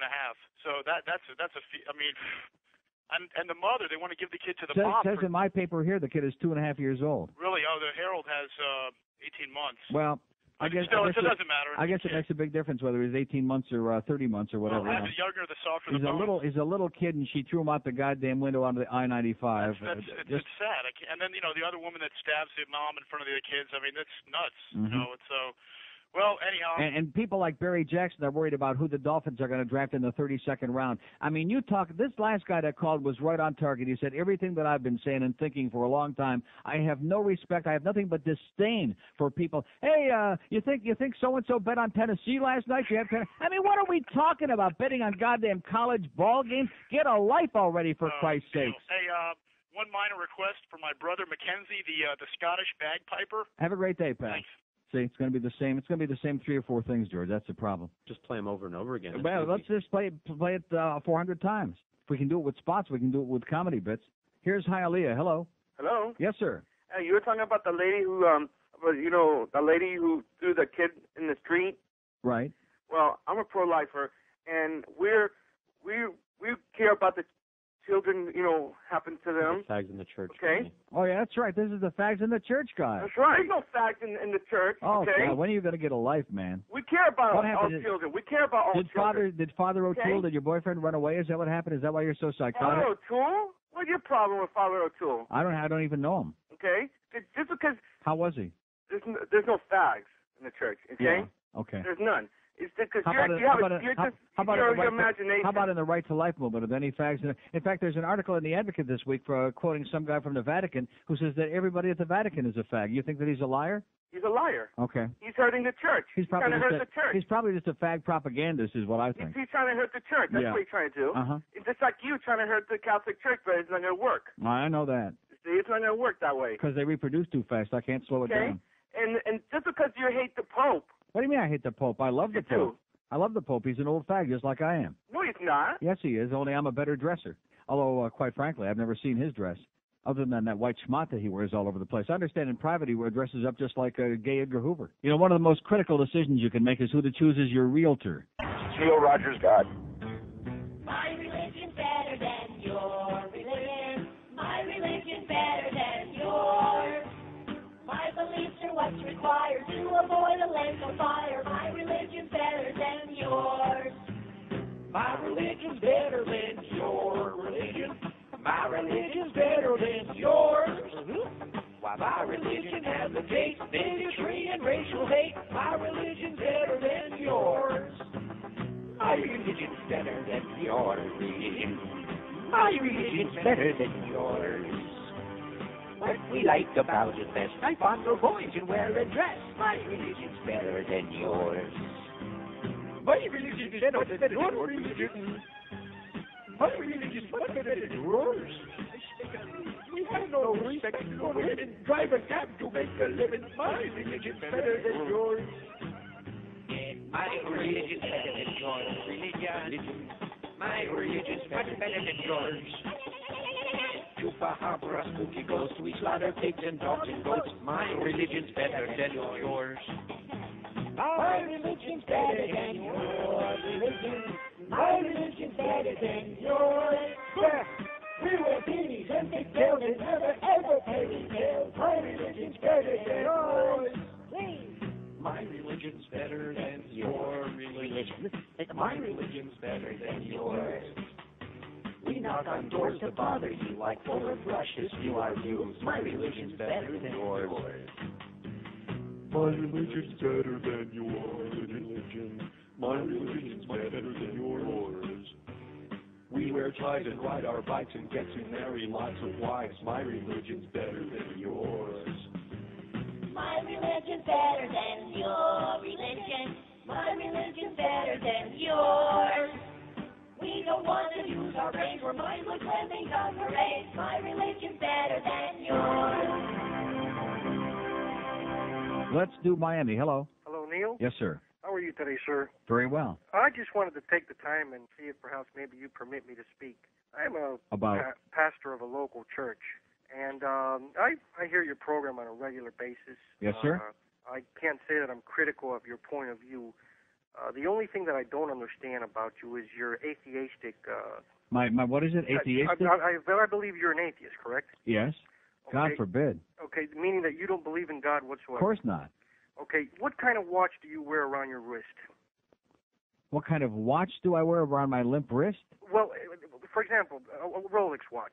No, I don't wear a Rolex. Well, okay, well, let's just say I take a Rolex and I put it in front of you, and I tell you that Rolex happened by itself, that it just created itself, wouldn't you say that I'm an ignorant person for thinking that Rolex happened by itself? Sir, you know something? I wouldn't give a crap.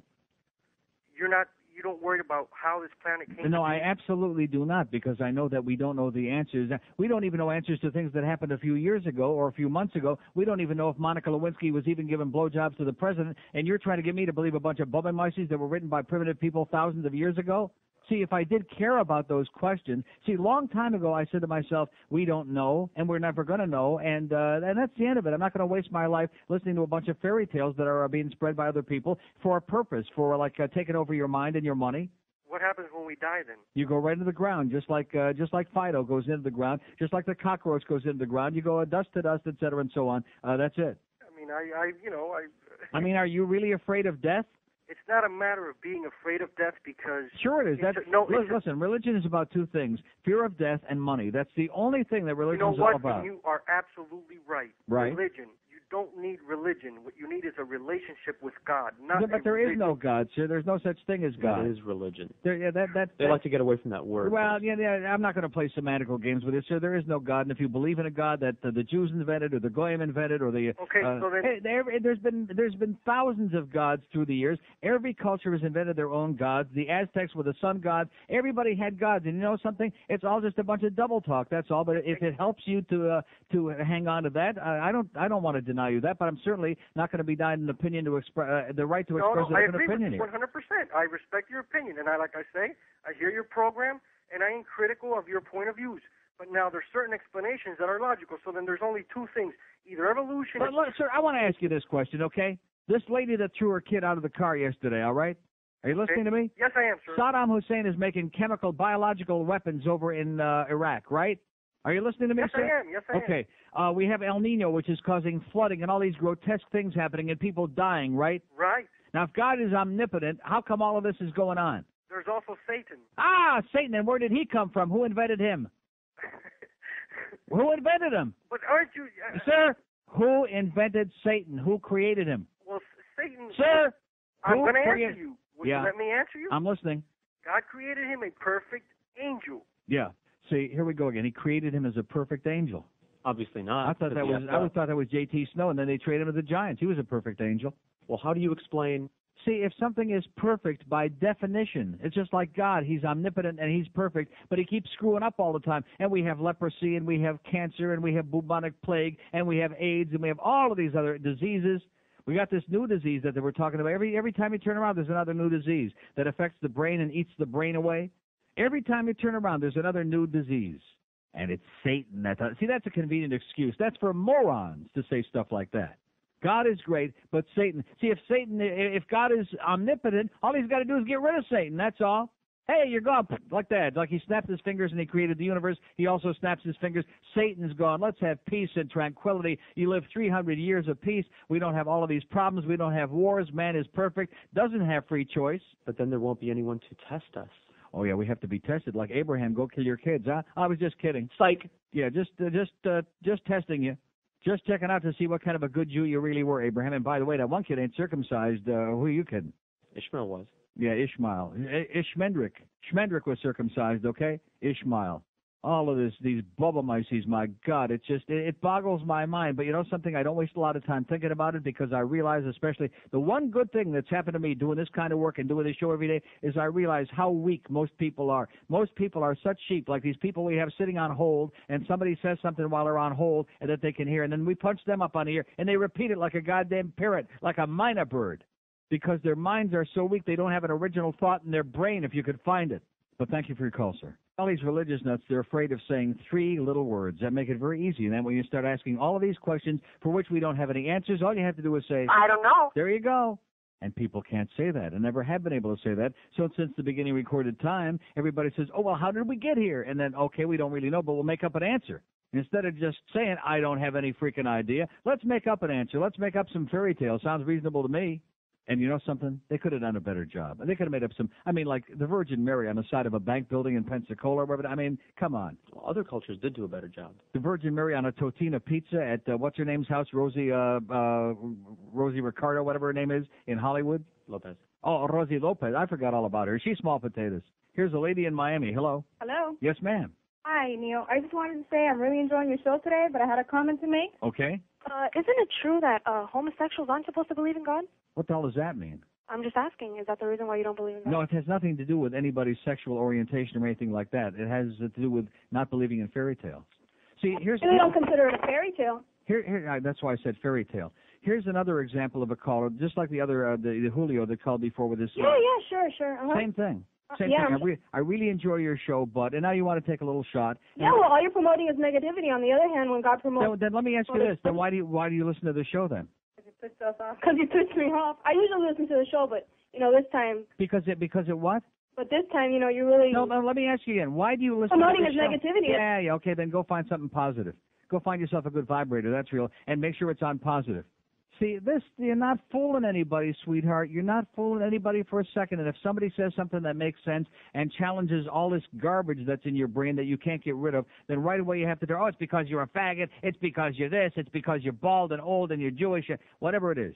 And she just can't handle it. She can't deal with it. Well, sweetheart, if you want to believe that there are the little green men on Mars and on the moon and on the cockamoon, whatever you want, it's a free country, go right ahead and just be a bozo the rest of your life, because that's what nothing negative about reality. Well, it's pretty ugly, but nevertheless, if you can cope with it, unless you're a weakling, in which case you need religion. And obviously you do. Besides, there are a lot of self-hating religious fags.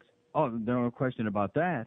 That's why the Catholics have that dignity thing, so that they can go there and pretend that the church loves them, et cetera, and so on. Even though the church, of course, the Catholic Church is just loaded. There's nothing but fags in the church. Just read anything you want about the Vatican. There's no fags in the church. Like I said, make no mistake about it. You show me a guy in a dress, and I'll show you a faggot, or a guy who likes to dress up, or both. Wonder if Johnny Bench liked to dress up. This is 560 QAM. Neil got out, WQAM, where the faggot is. Here's Kendall. Hello. Yep. Yes, sir. Captain Rick here. How you doing, Neil? Okay. Listen, I know everybody looks up to all the other Hawk Show toasts, but I don't get Hawk it. Show toasts? I don't get it. Don't take this wrong, but how can you, mix sports with real topics? You ought to just stick to sports. Sir, let me say it again. This is the Neil Rogers Show. It's not a sports show. Yeah, but the bodily function jokes, who are you appealing to? 9-year-old boys? Yes. What's the deal 9-year-old girls, yeah. What's the deal there, Neil? So in other words, you're listening, but you don't like the show. Is that what you're telling me again, sir? You're another have one you ever listened you're to have you ever You're listened another to your one own of these show? people who's calling to tell me how to do the show, but for some reason which you refuse to explain, you're listening to it. Why are you listening? Garbage. Well, good. Then go play some sports, okay? Go play pocket pool. Get out of our face. Another one. Another definitive QAM asshole, but thank you very much for listening to the show. I sit and I listen to the assholes that call in on the sports shows on this radio station, and I wonder to myself, what kind of morons are these people? Oh, what about the Bobby Schmendrick on the Vikings? Who cares about Bobby Schmendrick and the Vikings, for Christ's sake? It's the 24th of February. Who gives a crap? And even if it was the middle of August, who would give a crap? So I'm not mixing anything with anything. Let me say it again. It's the Neil Rogers Show. And if you don't like it, go find someplace else to sit your fat ass, okay? Pathetic. We got all these instant program directors out there. Why not come over here, pal? You'll get hired. Because you know nothing about the business, obviously, which is the main qualification for getting hired in programming here. Here's Boca. Hello.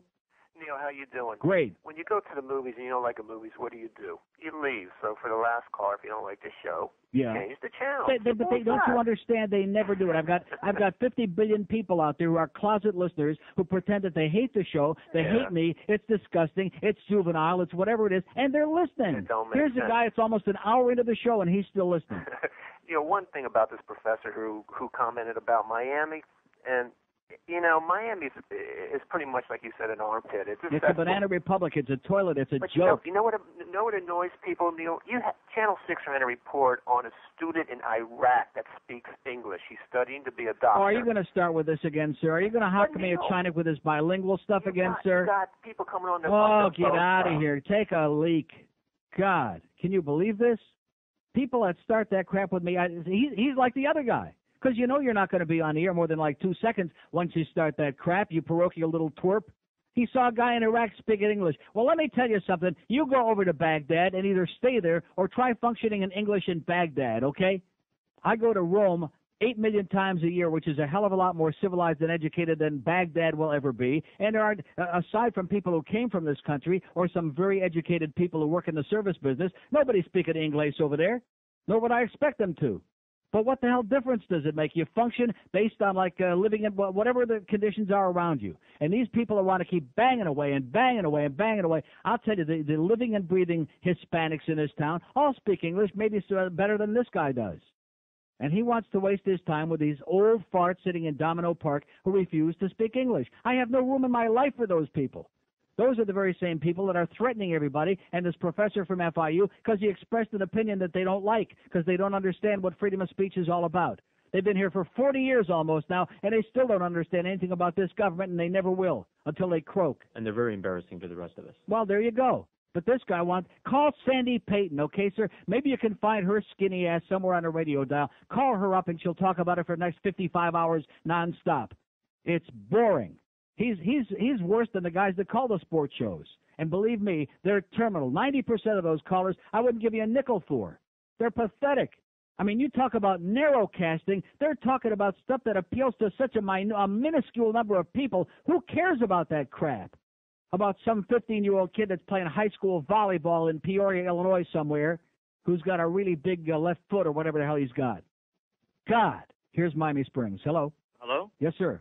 Yeah, Neil. Good morning. I don't always agree with everything you say, but many Why not? times, because each one of us are different. That's right. Very good. Excellent. Sir. I don't expect a bunch of lemmings out there. No, exactly. I expect a bunch of really thoughtful people. Yeah, well, yeah, I'm glad. You've cut my chain of thought, but it's fine. That's the idea.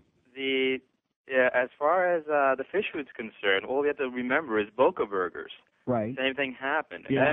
And Bagel bites. Well, Dr. Atkins' diet. Yeah, exactly. Well, it's things that you believe in, and I think that's what comes got the through. Power, baby. That's what this show's all about. It's got the power. Not just sitting here and flapping my gums for 4 hours, but actually being able to motivate people and having some credibility. That's what this show's all about. Anybody can sit down here and read ball scores for 4 hours. Yeah, but changing the gears a bit, because what spurred me to call is when I switched it on and I heard you talking about the professor.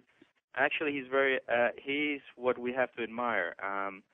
Someone who's concerned more about the substance. The style comes afterwards, but we have a group of people that are more interested in appearances, and all they care about is appearances, and that's what's important, and it's not. What's important is doing the right thing, and then that by itself, you're going to have the appearances come back later. It serves no purpose to have a bunch of crooks here in Miami-Dade.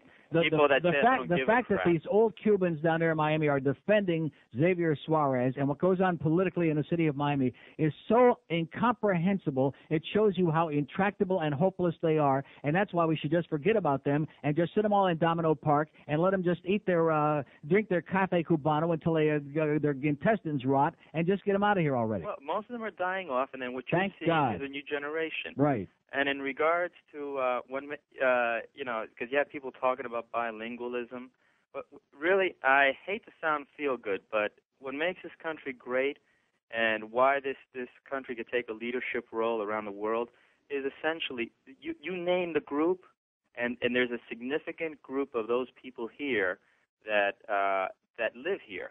It doesn't matter whether it's from Pakistan or from Cuba or from Iran or from Iraq. They could be from anywhere, and you will find that nationality melting in here. And that's what makes this country what it is, a lot of different people. Well, a mess, yes, but also have a little bit of the moral responsibility to be able to intervene and say, well, we understand. In the long run, I think it's a lot better that way than to try to consider this country something homogenous. No. Well, this guy wants everybody to be just like him. No. In diversity, there's strength. Okay. All right. Well said. Have a great day, pal. Even though it's not working here, but we're trying it. Works in other places. Like I was talking on the tape about Toronto yesterday. I heard that, where they have tremendous diversity and people get along and nobody's talking to China about bilingualism. Then you go over to Montreal and Quebec. There's another example of what happens when they start with this bilingual crap. Two cities not that far apart, same country. One of them works magnificently well. Great city. Other one, a zoo, a circus. People are fleeing from there because of the frogs. This story that I got two faxes on this from Bartow. which I thought was mildly amusing. But now that I read into it, this guy named Johnny Larmore, he sat beside US 98 holding a speed trap ahead sign. Passing motorists honked their thanks, smiled, and waved, but the deputies were not pleased. The deputies, those working at what police call a traffic speed enforcement area, gave him a parking ticket, handcuffed him, took him to a mental health crisis center, and confiscated his sign. A cheap homemade sign. The deputies said it was evidence.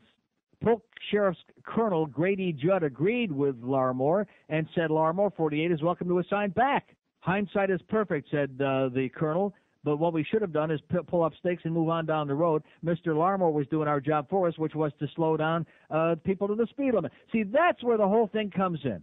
Are you really there to get people to slow down, or are you just there to write tickets? That's the real question. Now, does anybody believe that these speed traps are set up to slow us down and make us be good, obedient? Right. They're there to write tickets is what they are. And so they were forced to unhandcuff him and unrelease his sign and send him on his merry way after they hassled this poor guy who was just, because it was a road out in the middle of nowhere. And he thought it was like pretty ridiculous that they were setting up a speed trap out in the middle of nowhere, like on Hiatus Road where the speed limit is like 2 miles an hour. And I'm going to say it again, you people out there that are too stupid to realize when the porkers are out there in heat and there are speed traps every 5 yards, if you don't want to slow down and just go around that double yellow line and get yourself a double ticket for speeding and for going on the other side of a double yellow line on Hiatus Road. You idiots, you. I'll never forget as long as I live that jackass on Friday and his little girl in the back seat pulls around me, passes me on the wrong side of the double yellow line, and she turns around and gives me a look that would kill. Ugly little bitch. Because I'm not going fast enough to suit their fancy in my beautiful Corvette. Well, too damn bad, okay? I hope you wind up getting 8,000 speeding tickets, you jackass. Probably was a kidnapping. Here's Boynton Beach. Hello. Neil. Yes, sir. How you doing? I've been trying to call you for quite some time. I just need to educate your audience a little bit. I'm a police officer up here in Palm Beach County, and you guys got it wrong. There's no quotas.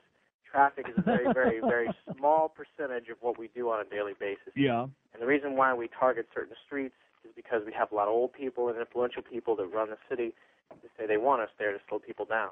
But you're right. A lot of times when people hide, I disagree with that theory as far as traffic control. If you want to still slow people down, you sit right out in the middle of the road with the lights on. But the people I'm talking about, like in Plantation, they really don't want to slow people down. They just want to write business. Well, if they wanted to slow people down, they'd be sitting out there on hiatus 24 hours a day, and these people that are tailgating and trying to force you to go like 20 miles over the speed limit, those would be the people getting the tickets, and they're getting on my nerves. Well, they do. But the cities get a very small percentage of the revenue from tickets as well. You know Yeah. that? But, you hear these people call Then how come all the people that are driving all the bad vehicles out there with the bald tires and no brakes, how come those people rarely get stopped? How about the old people who are driving 20 miles under the speed limit in the left-hand lane? How come somebody doesn't pull them over? I've lived in the state for 25 years. I have never seen anybody that was driving slow and irresponsibly get pulled over. Never. That is a statute, actually. Driving Well, yeah, of course it is. Well, why aren't they getting pulled over? I can't speak for all the other officers, but I mean, speeding is the rare thing that I stop people for. I'd rather stop someone for, a spy registration or a bad vehicle, whatever you want to do. Right. But still, traffic is a very small percentage of what we do. A very large majority of officers get out and they really bust their ass to make the city safe and so on and so forth. And that's what people rarely respect our profession anymore, and I thought I'd call and give you another Well, stat. because most of the cops we hear from, like that arrogant jackass that called me a week ago Friday, that was giving me a lecture and giving everybody else a lecture, and it just was obnoxious, that's all, telling us that we want to make up the laws as we go along. Well, can't speak for everybody, Neil, but I can speak for myself. Well, thank God for you, sir. Have a great day. You too. Okay. There's a real cop with a, real reasonable attitude. And like I've said before, there are maybe 20, 30% of the cops that got that attitude, and then there's about 30 or 40% in between who are a little kind of jaded because police work didn't turn out to be what they thought it was going to be. And then there's 20 or 30% on the other end who are just a bunch of assholes who are just out there to hassle the public. Your hair is too long, you're too young, we don't like the way you look, whatever the hell it is. You're too dark, you're too light, so to speak. Never before has a cellular carrier offered you what I'm about to tell you right now.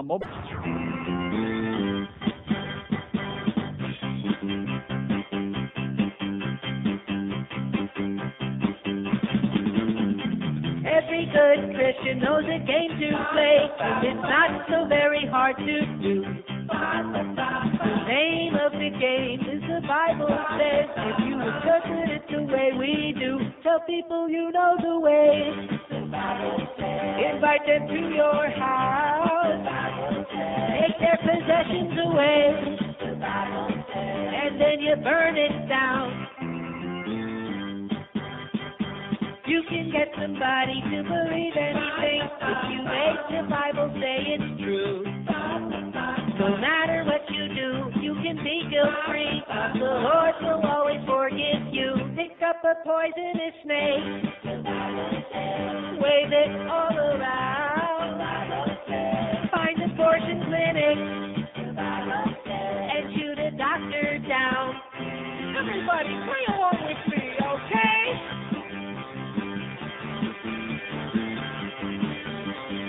Come on, you young Republicans.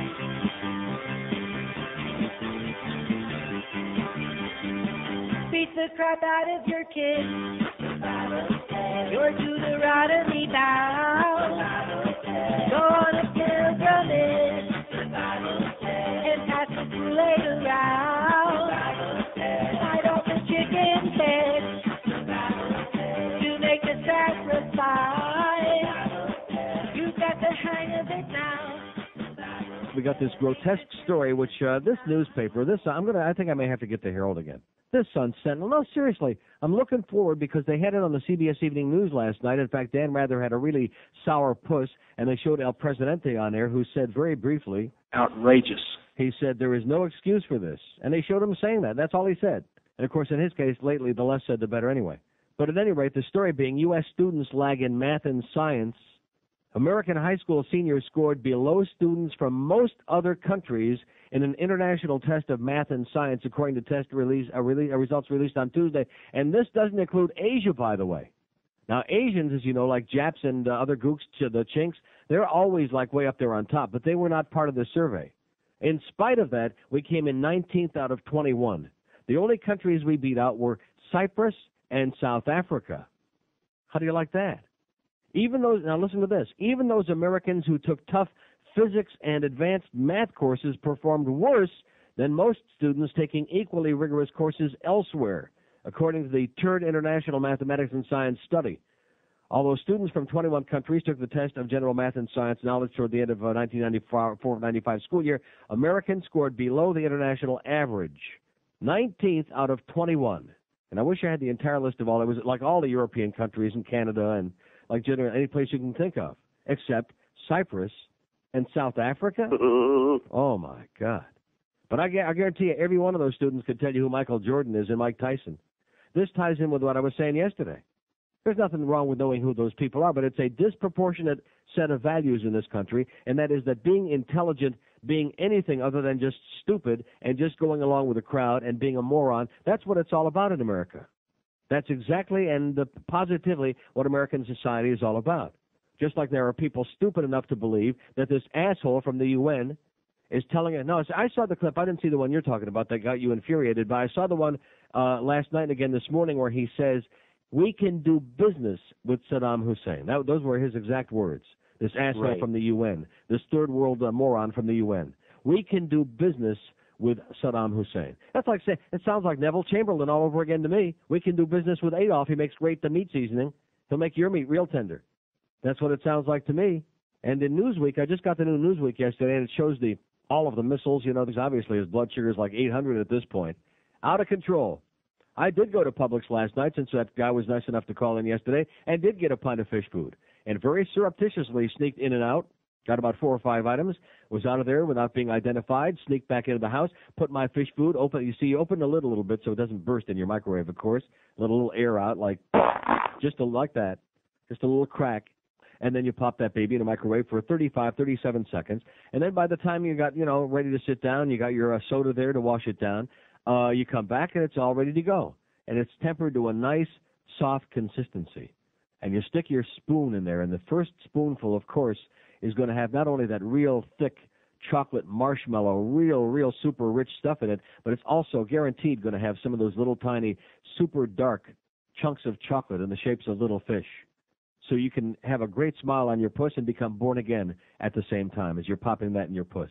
Speaking of born again, by the way, I did bring in my Charles Templeton book, Farewell to God, which evidently, we must have somebody listening out there this time, because evidently we got a lot more response on that just from my talking about it on the tape from the old IOD tape on Monday than we did back when I was talking about it live. Everybody and their brother wants this goddamn book, and unfortunately, it's a Canadian book, and I'll give the number out, but I don't know if you're going to have any success because it may actually be banned in this country because it's so honest. There's nothing all that controversial about it other than the fact that he says religion's a bunch of crap, and he used to be a minister and used to be Billy Graham's best friend, and talks about what a phony he is, which we all know. But I do have a thing I'm going to read from there in a little while because I figured, in fact, maybe I'll just read the whole book on the air. I'll just do it like not like Mark Scheinbaum. I'll just do it a few sentences at a time as opposed to putting everybody into a coma in my usual sneaky way of getting that stuff out. Here's Miami Lakes. Hello. Yeah, Neil, my friend. Yes, sir. You have it all wrong. I'm sorry to say. It's not Dr. Spock. The real downfall of the society has to fall on all of the Jaimes who are controlling the media. Oh, the Jaimes who are controlling the media. Great. Okay. Thank you very much, Louis. Louis Farrakhan doing a voice. The Jaimes are controlling the media. How do you like that? I didn't know the media was in charge of our educational system. Of course, the media are brainwashing the public. That's right. They be brainwashing them. The name of the book is Farewell to God. The author is Charles Templeton. Unfortunately, it's published by M&S Publishing because this guy is a Canadian, by McClellan and Stewart in Toronto. And it's not available in the U.S., which is I don't understand why that is. Why the hell should this book not be available in the U.S.? Damn it. But I will give you the number to call. It's an expensive book. It's $30. It's a hardcover book, but it's well worth it because it's probably the best investment anybody will make if they want to immediately, if not sooner, have all the arguments that they're looking for. Although, really, we shouldn't have to argue because if you tell me there's a God, it's not incumbent upon me to prove that there isn't. That's always the logic in reverse that the religious use. There's a little green monster on the ceiling there. Oh, yeah? Well, prove that there isn't. Well, I don't see it. Well, yeah, but how do you explain? Yeah, right. So anyway, on the chapter called The God Myth, and this is very brief, but it's, I'll just pick little passages from this. It's very well worth hearing. And Charles Temple, let me give the phone number first. It's area code 905-713-3852.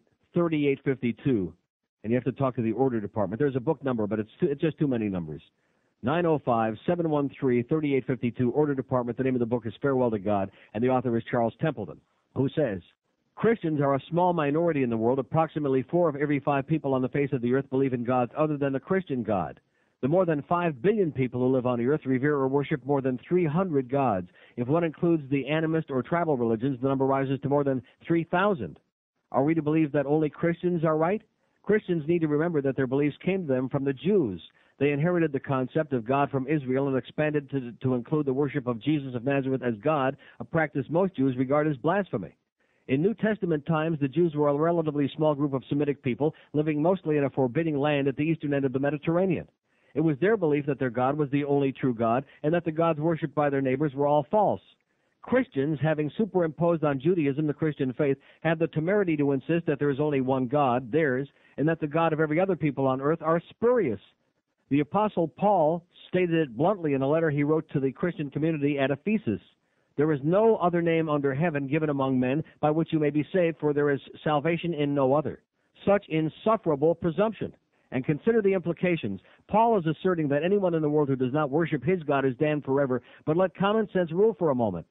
It is reasonable to believe that if the creator of all earth and the father of all mankind wanted to reveal himself and his will to the men and women of the world, he would do so only to a tiny group of Mediterranean people, leaving the remainder of the world in ignorance. But many Christians do believe and teach this.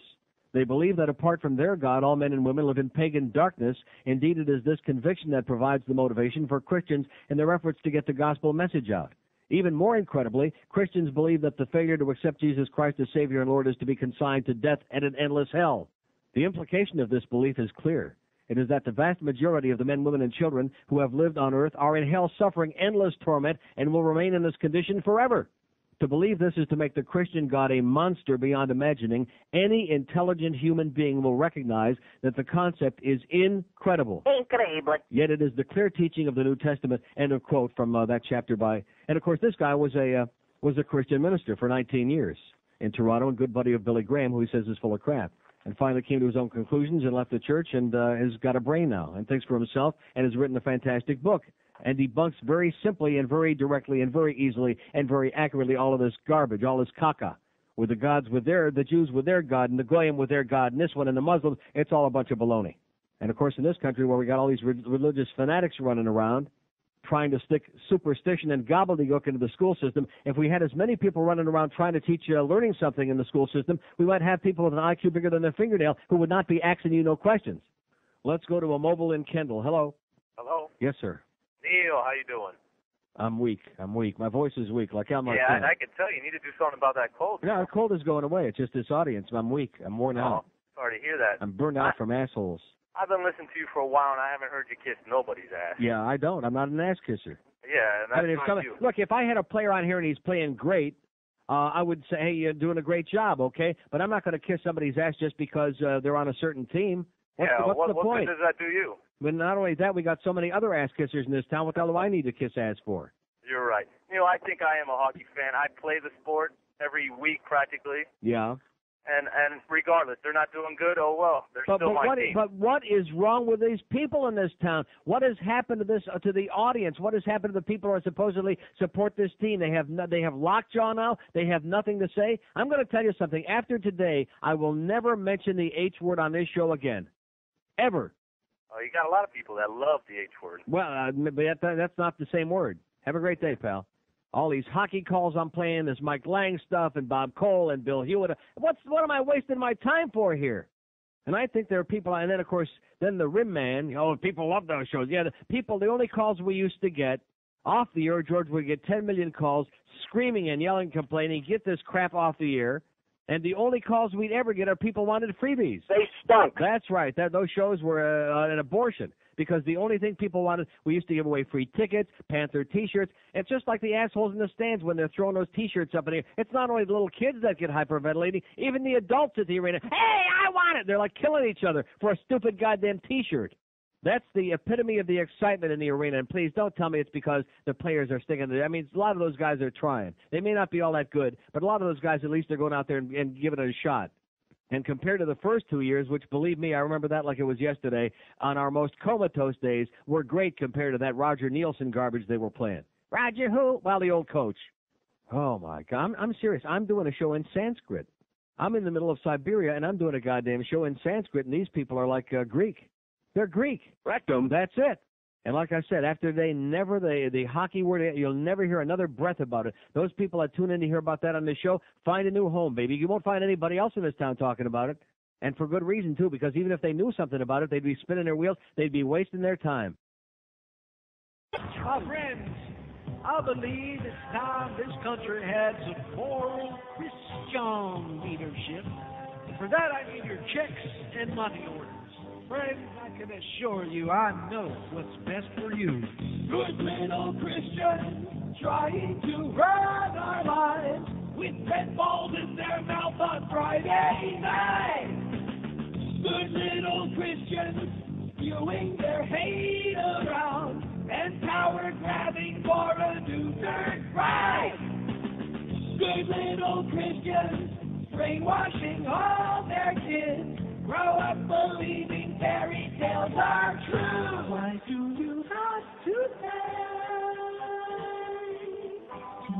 leave the world they always told you to? Big business needs checks from you, 'cause they're marketing too. Good little Christians, forgiven instantly. That's why they never have to tell the truth. Good little Christians, married to shepherd wives. They like to swap and swing in cheap hotels. Good little Christians, protecting us from ourselves, from rings of fire in the depths of hell. I love you, friends, for I know the way. This time, let me guide you down the liberal path of victory. We got the Marlins and the Devil Rays. Oh, my God, the Devil Rays. Remember all those yahoos in Tampa when they first, and there's another example of how sanity prevailed. Something as marginal as baseball, as a game. And these yahoos over there were having a nervous breakdown about the name. They were going to boycott the team, and they were going to force them to change the name. And guess what? They didn't force them to change the name, and they're still the goddamn Tampa Devil Rays. And because they're an expansion team, maybe they'll be a team that maybe the Marlins can compete with. Who knows? But there you go. Another example of narrow-minded people. Oh, you can't say that. Well, guess what? They did. It's right on the uniforms. The Devil Rays. The devil made them do it. Just like this Baptist leader who said the devil made him do it. The Reverend Henry Lyons, embattled leader of one of the nation's largest religious groups, was charged Wednesday with transgressions generally associated with mobsters rather than clergymen, racketeering and grand theft. State prosecutors charged Lyons, 55, of St. Petersburg, oh, the devil did make him do it, with engaging in a systematic scheme to steal at least $330,000 from several organizations and corporations, including the Anti-Defamation League, a Jewish group. Oh, I shouldn't be talking about that. This guy's black. Sorry. See, and that's that racist thing in me coming out again. Put it back in. Okay, I'll put it back in. Yeah, man. Just like when I was talking about the soccer game tying up all the traffic, there were some assholes calling in, oh, that's a racial thing, man. If it was I wouldn't give a crap where they were from, okay? Take your soccer and blow it out your ass. If it was all the Dutch team on there tying up the highway that night, unless, of course, they were handing out free weed, because they got much better weed than the Jamaicans. Yeah, man. Oh, yeah, they do. Here's a payphone in Fort Lauderdale. Hello. Hi, Neil. Yes, sir. I'm up in Broward, and I got the other ad, and just to go along with some of the education thing, one of their main headline today had to do about they have an equivalency test if you can't pass classes in school, mm-hmm. and they graded them wrong, so 67 or so pupils who didn't pass got notified that they were passed, and they don't want to hurt these kids' feelings, right? So they passed them wrong. They can't even pass an equivalency test. Social promotion, baby. That's what it'd be all about. We don't want to hurt nobody's feelings. We don't want people in school when they're 45 years old. Right. It doesn't say much for the people who graded it in the test either. Well, they probably failed it too, man. They're just another line of succession. Thanks for the good news, sir. The dumbing of America, like I told you. And here we got a bunch of bright kids who are like honor students, many of them. And, oh, yeah, let's have them arrested because we don't like this pamphlet they wrote. That was probably very, it was bizarre and off the wall. I still haven't seen it. Robert Steinbeck saw it, and like he said, he was ready to write a scathing, hostile column attacking those kids and how grotesque this stuff was and irresponsible. And he saw it, and he said, hey, some of it was pretty amusing. And what's the big simus here? And cut the crap, and don't be putting no kids in jail. If they got guns, if they're, doing aberrant stuff, then put their ass in jail. They're disrupting their goddamn class, then kick them out of school, then suspend them and expel them. But oh no, as long as they don't say anything we don't like, then we'll just keep passing them right along there and give them a diploma. See, and like I said, we're all this racial talk here today, and now that I look at this thing, and of course this is my initial instinct anyway, it's not a racial issue. I mean, there's a lot of racial tensions at Killian High, and they've had a lot of problems over the last several years with race at Killian High, but that's not what this is all about. And that's what people are turning it into, including assholes like Art Teitelbaum at the ADL. This man, I'm going to tell you, Art Teitelbaum to me is just beyond description. This town has got about a handful of people, and every time some issue comes up, they either go to Bob Kunst or Art Teitelbaum or some of these same old tired hacks that have been hanging around this town, making a lifelong career of being agent provocatorum, and that's basically all they are. Oh, yes, this is very provocative, and it's way beyond the line, and we better investigate. Investigate what? What the hell is there to investigate? The Revenge of the Nerds? I mean, and a bunch of cartoons in here? You know, there seem to be a billion shoe stores in this town, but there's one that's way above the rest, and that's Brandy Shoes in Pompano Beach.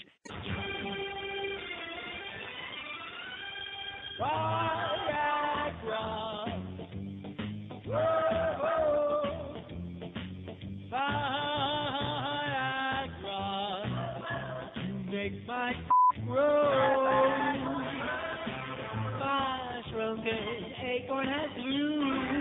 It fills up my Fruit-a-Baloo.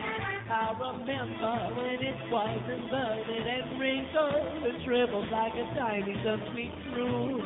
Just a limpy and shrimpy and infant button mushroom. Now it's big as a nuclear cucumber pickle of manly and functioning too. Viagra. Whoa.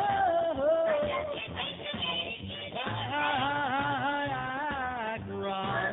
You made my grow. Now that I can get it back up, there's nothing more than oil to cut. Yeah, on my long and lumbering butt. Yeah, my lumber is way too much. By the way, you see that they're not satisfied with this one because it takes an hour to kick in the Viagra pill. Didn't you see the story on that? So now, and this is a true story, people are going to say I'm making this up. They're getting together, the group of doctors and Pfizer and whoever else, and they're going to have a wafer for instant, within just a matter of minutes. What you do is, no, seriously, I'm not making this up. You put the wafer in your mouth, you suck on it for just a short time, and it gets bigger. And you have to go to your priest for that? I didn't say that kind of a wafer. And I didn't say who was going to be sucking on what, okay? I said you suck on it for a little while, and it gets bigger.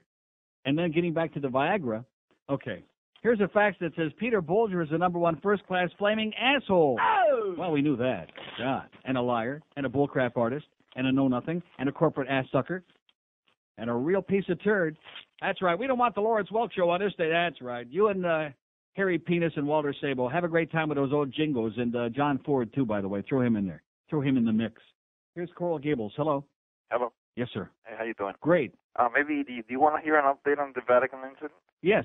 Okay, actually, this could go down as the Roman version of the O.J. Simpson incident. They went down at the Vatican? Yeah. There's no fact in the church. Yeah. This guy that was murdered was an officer from Switzerland, and he was assigned the day before as the highest officer for the Vatican Army. Yeah. And that was the first time that a non-Italian Swiss Guard, yeah. became the highest ranking officer. But the weird thing about this whole situation was his wife, who happened to be from Venezuela, also was killed. And there was a young officer, maybe 22, 23, also found in the melee. So in actuality, there were 3 people killed. So how about that? Huh? Killed by whom? They don't know yet. Yes, they do. Oh. Okay, well, he's gone. Why don't you tell us who it was? The newly appointed The dog done it? Captain Must have been a pit Chief bull. El General of the Swiss Guard, the newly appointed one, the one that tried to save the Pope when the last attempt on his Right. life was made, was newly appointed. One of the other Well, Swiss it's on CNN right now. They're showing the Pope, and they're showing this window. And One of there's, the look at other- that. There's Lee Harvey Oswald. Oh, no, it's Jack Ruby. Yeah, and? One of the other Swiss Guardsmen apparently had a Oh, problem. no, it was with the James guy. Earl Ray. Oh, Killed there's him. Rome. I know where that is right there. That's right by the Spanish Steps. There's Roma. That wasn't at the Vatican. That was right by the Spanish Steps. That scene. Anyway, go ahead. And there's Il Vaticano. Killed the newly appointed captain See. and his wife, Yeah. and then shot himself. For what? I guess he didn't like the guy. Or maybe God told So him. why to do we care about this? We got my story here with these ratings coming out. This is the big, and you're telling me about some Swiss guards over there and a goddamn Well, I don't Pope care about and it. Il Vaticano and a bunch of crazy goyim over there in the Vatican. Like that's a news story. Is that something new? Crazy goyim in the Vatican? No. Come on. Were you fudge packing? Start licking.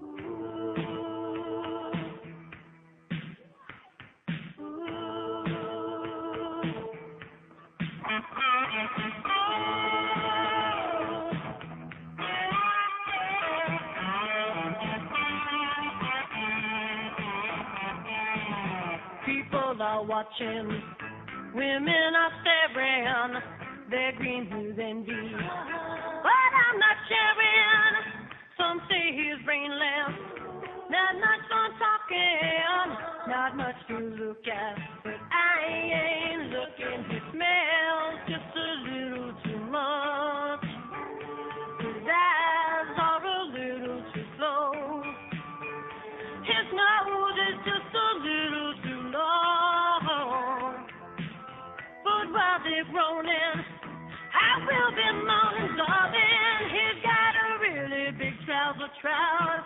The girls will scream if you let it out. He's got a really big trouser trout. I'm fishing for love.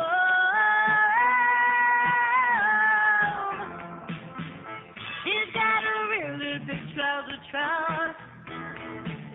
That thought can make me just twist and shout. He's got a really big trouser trout. I'm fishing for love. All right. He's got a really big trouser trout. I've just received some of the most disturbing information in the history of my life. I may have to blow my brains out with somebody else's. He's got a really big trouser trout. Fishing for love. I'm speechless. Sam, our promotion man, was just in here, and he said, let me take a look at that picture of Enrique in the magazine there. And while he was looking at the picture, saying, yeah, he looks pretty good, he was telling me the story about when I was on one of my many, many trips during the 7 months that I was doing the Limbo Rock between stations. And Enrique's concert was coming up at the Miami Arena, which I was also out of town the weekend that it took place, and they were very distraught about that. But the first time that they called the house, my mother was at the house dog sitting. And I thought it was Enrique's secretary, the girl from the orifice, who called. And because George said to me, Enrique called the house offering you tickets for the concert and bada-beep, bada-boop, bada-ba. Come to find out that they were on a speakerphone and that his secretary made him place the call, but he was sitting there listening. And when my mother answered the phone, he was too embarrassed to say, well, is Neil, he didn't know what to say. How come he just didn't say, Neil, God? That would have sufficed. I am so psychotic at this point in my life. I just don't think I can continue. Go home. Really. And George is sitting there, and for all the knocking that he's done of Enrique, he said, I would like to be him. You'd like to be him? Yeah. Rich and tall. No, you'd like to be him specifically. Not him. I just like No, him. you said you'd like to be him. Don't try to retract it now, mister. You'd like to be him. You'd like to be in his body. Could I stay I wouldn't straight? mind being in his body either. Could I maintain my sexuality? Well, what does that mean? Are you saying that Enrique is some kind of a fruitcake? He's Latino. He's a real Latin man, okay? He likes anything that feels good. He's a Spaniard. Like I said, believe me. We have an open line in Dade, 567-0560 and pound 560 on the mobile one line. So I blew my chance, baby. I blew it. Here's Cooper City. Hello. Hello? Yes, sir. Yeah, hey, my name is Donald, right? And I really listen to your radio station for We don't do names, sir. half We an don't hour. do names. There's only one personality on this show. We don't do names. Hello? Sir, I'm listening. Are you listening to what I'm saying? I'm sorry, I didn't hear what you said. Well, the only way you can hear what I'm saying is to stop talking and listen. I said we don't do names on this show. There's only one celebrity on the show, and you're talking to him. Go ahead. Oh, okay. All right, check this out. Yeah. Man, I think your radio station is so dumb, man. You need to stop those swearing in the radio station, all right, and get a life, okay? Sir, this is the number one show in town, sir, by a million miles. Number one. I Number listen to one in town. I listen to the radio station, right? What? I listen to the radio station, right? What radio station? 1170, FM. So then what are you listening to this? So what are you listening to this station for? Are you being held, sir? Are you being held hostage? Is somebody holding you hostage and forcing you to listen right now? Sir, read my lips. Is somebody forcing you to listen right now? Listen, man, you need to Sir, get out can the you radio, answer okay? can you answer the question? Is somebody forcing you to listen? No, but I mean, Then you why need to are get out you the radio and get listening? a Why job, are you okay? Then turn on a station you like, okay? Or better yet, get on a banana boat and go back where you came from, all right? Yeah, man. Thank you. Another geek. Wonder what kind of a little brown car he drives. Here's a mobile in Hialeah. Hello. Hello? Yes, I am. Hi, Neil. How are you? I was listening that you were saying that women don't call. No, I didn't say that. I said women don't listen, and they also don't call, but they don't Yes, listen. they do. I have a lot of friends that Well, they they listen. must be in the closet. They're embarrassed to call. I'm not. I'm not embarrassed to tell you I love your show. Good for you. And all my friends listen, let me tell you. Thank God. Oh, by the way, let me tell you something. I'm not a fag. That's in Forest Lake. I want to say that. Those guys are always saying they're not fags. Yeah. I want to say, Donald, you're a fag. I think he used to be a Boy Scout. Yeah. They probably stuck something up his rectum because he sure looks like a fag to me. Okay. That'll do it every time, especially if it's a corn cob. Oh, boy.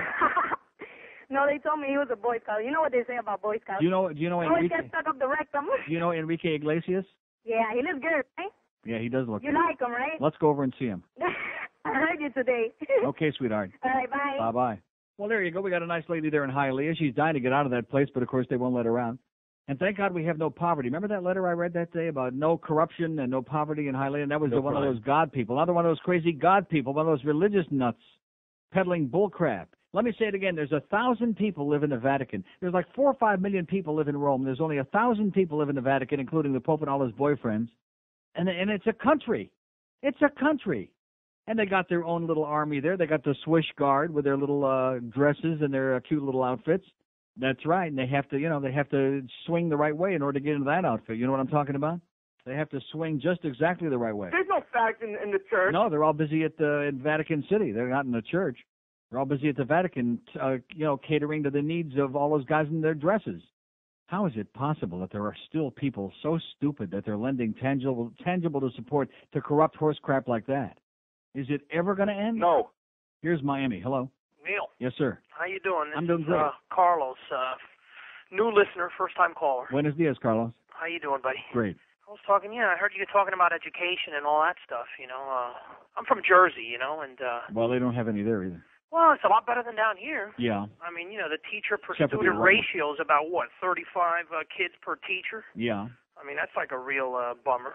Yeah, well, we're too busy building stadiums, Carlos. We don't care about no education. I get you. I agree This with is not a place for kids or people who want an education. It's a place for people over the age of 100 who want to go to early bird dinners, and a place for people like Wayne with a bald-headed geek. That's all. That's what. No, what are you laughing at? That's what this place is. It's an outdoor funeral parlor, Carlos. Right. Haven't you been here long enough to figure that out? Well, I like it though, you know. But you're right. The weather is pleasant, but other than that, this place is the end of the universe. This is hell. This is purgatory. Right. This is where you go just before they send you to Trenton. Holy Right.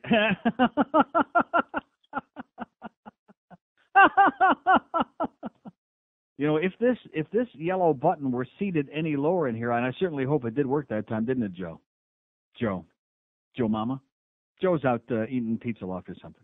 Well, no, I'm just saying that this dump button is seated so low in here that even if you push down on it with all the might of an Harry Elefante, you really can't be sure if it's doing anything. We don't want to get George Corso involved because we know he's very, very busy fixing Bob McKay's hairpiece. With the advances and the phenomenal growth in technology, the key to the future is still going to be people. The demand for individuals with high-tech skills has reached an all-time high with no end in sight, so now is the time for you to invest in yourself.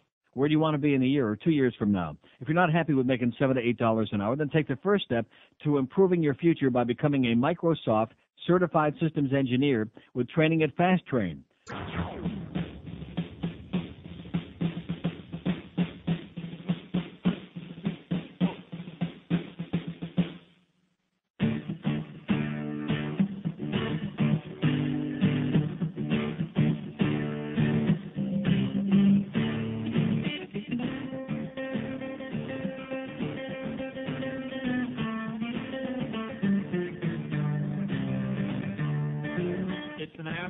Celebration, and they're all out on the street.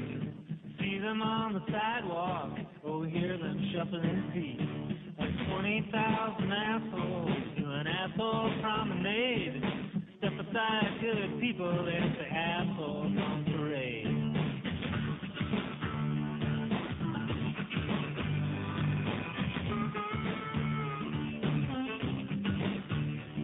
We got the assholes for freedom, the assholes for fun, the assholes for Jesus, the assholes for guns, assholes for justice, assholes for crime, assholes for assholes, assholes for all time.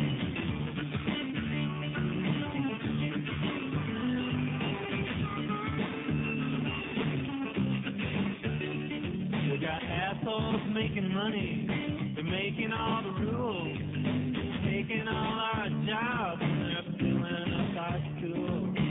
Assholes on the water, assholes in the sky, sign that says help wanted, only assholes need to fly.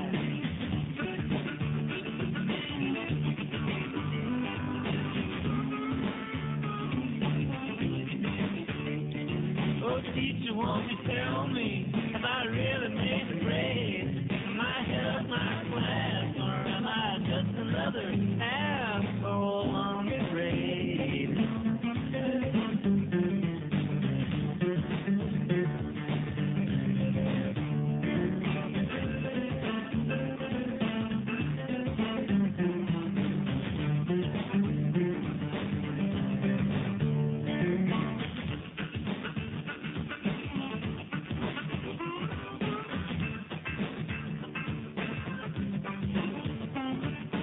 Assholes give the orders, and assholes row the boat.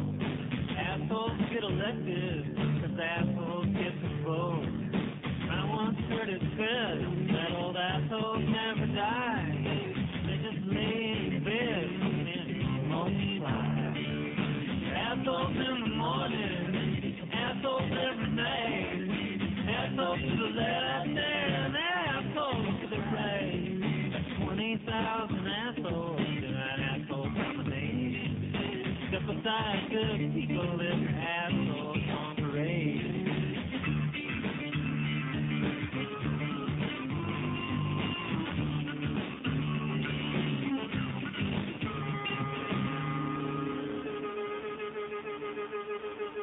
I thought that was Spaniards who wanted to get rid of Franco. Well, only for people who travel. Oh, okay.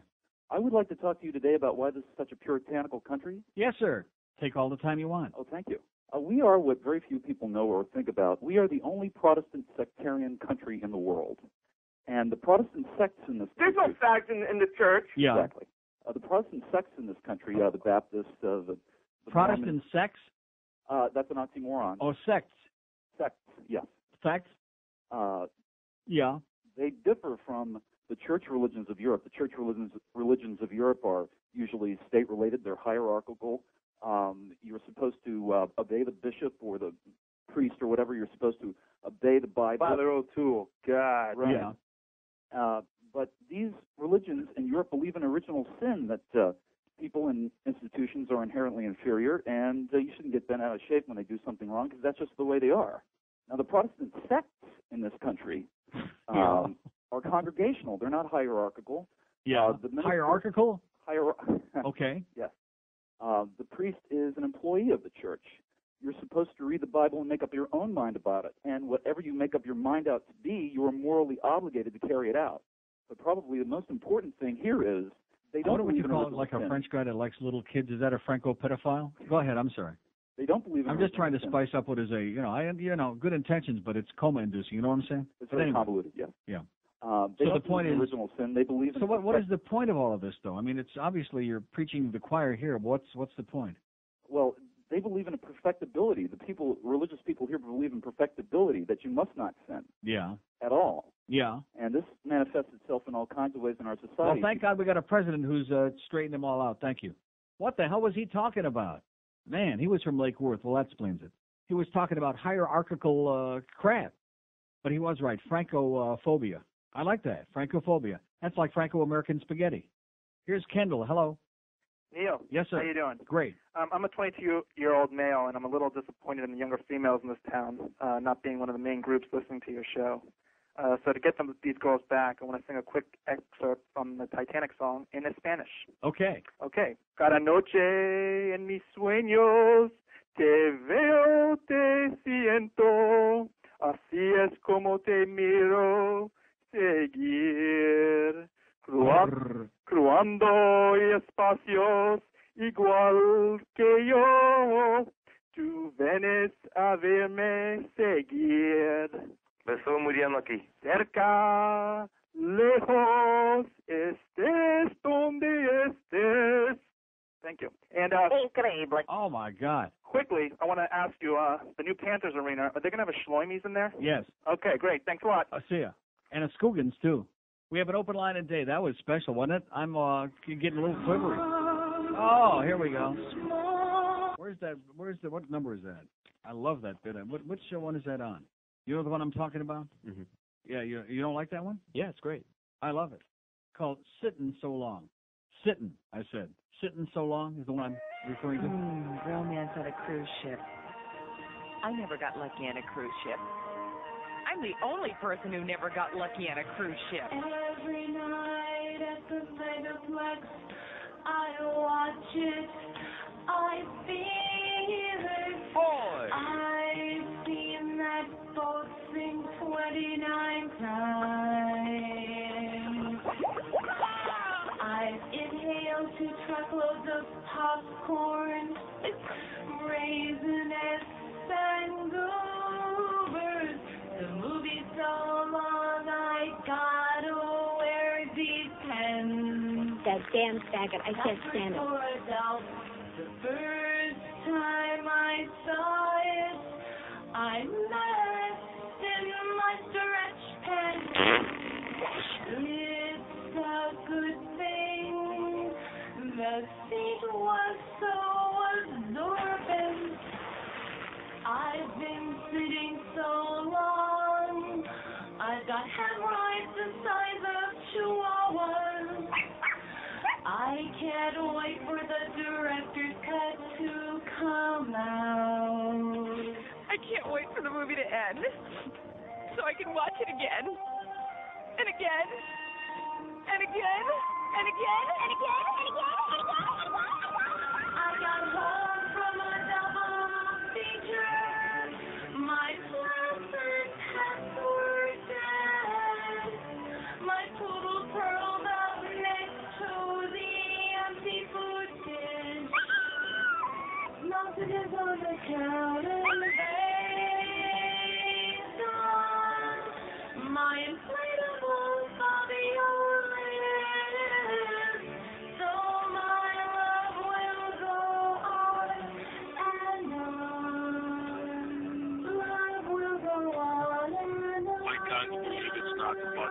can't believe it's not butter. That damn faggot. I can't stand him. I have a feeling I'm going to be dipping into some fish food soon. What? What are you going like that for? What? Good tie. Yeah, well, so are you, Mr. Hotshot. Not as quick. Oh, I got to tell you a great story about that. 1973, I'm working at WSPB in Sarasota, and my landlord was this kind of like, I would say, 45 to 50-ish kind of a nerdy guy. He was okay.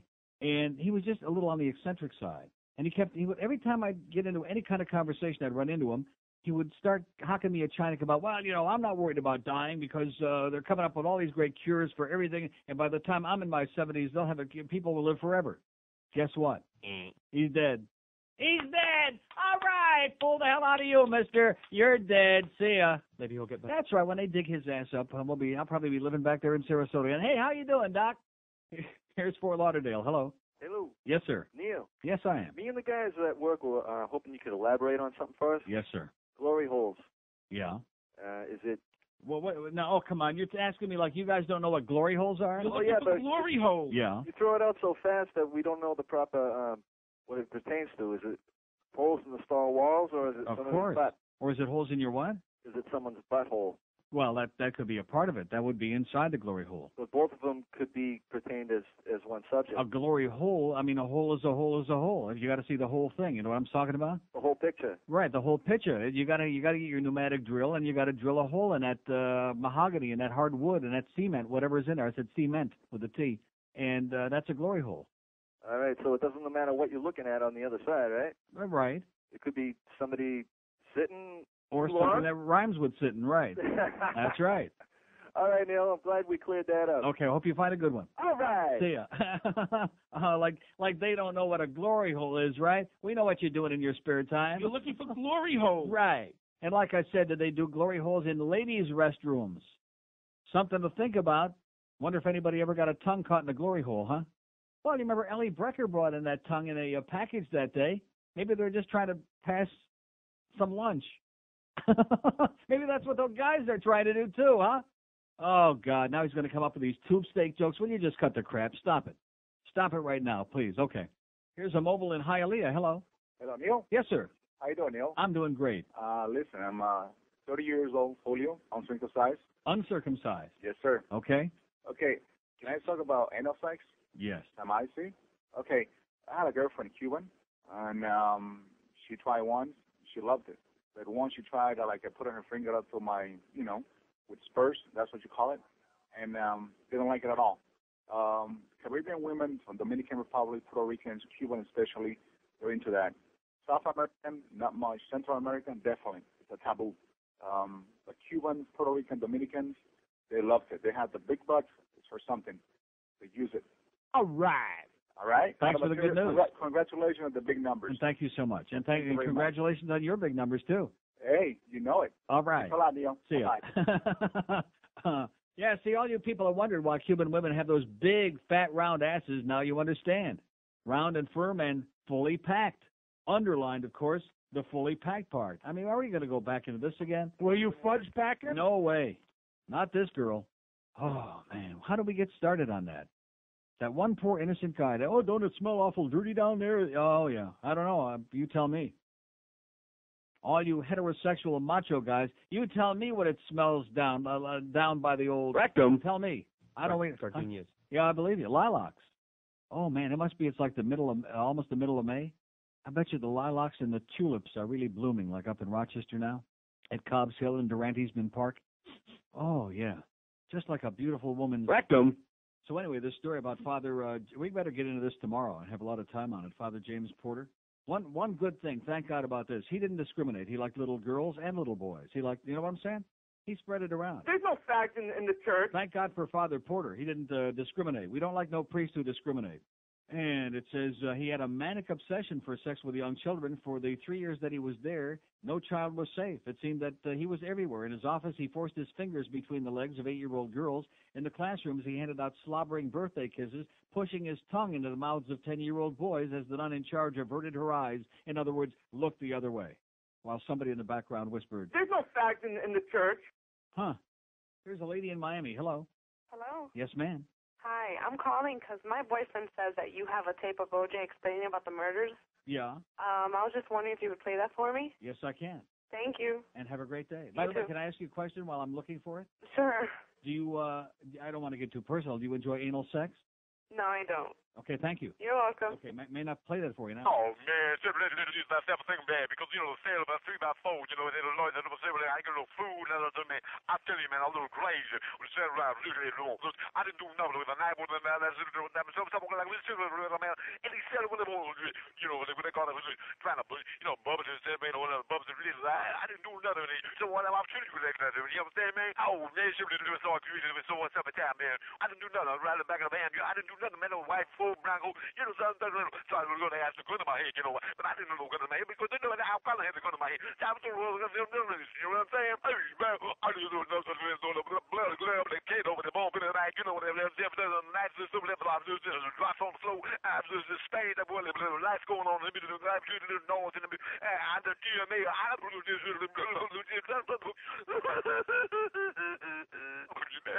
I just said that, I just knew nothing, man. You don't know. He was so talking about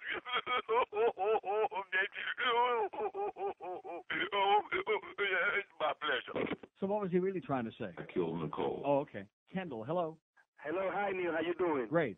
Listen, you're always talking about black people, you're always talking about religion, religions, about women. Hey, why don't you talk something about yourself, you piece of shit? Okay, I guess we'll be doing that tomorrow. When you're feeling lucky, why not make a beeline for Hollywood Seminole Gaming? That's what... You get a lot of it. Neil Rogers on Sports Hole Radio, WQAM.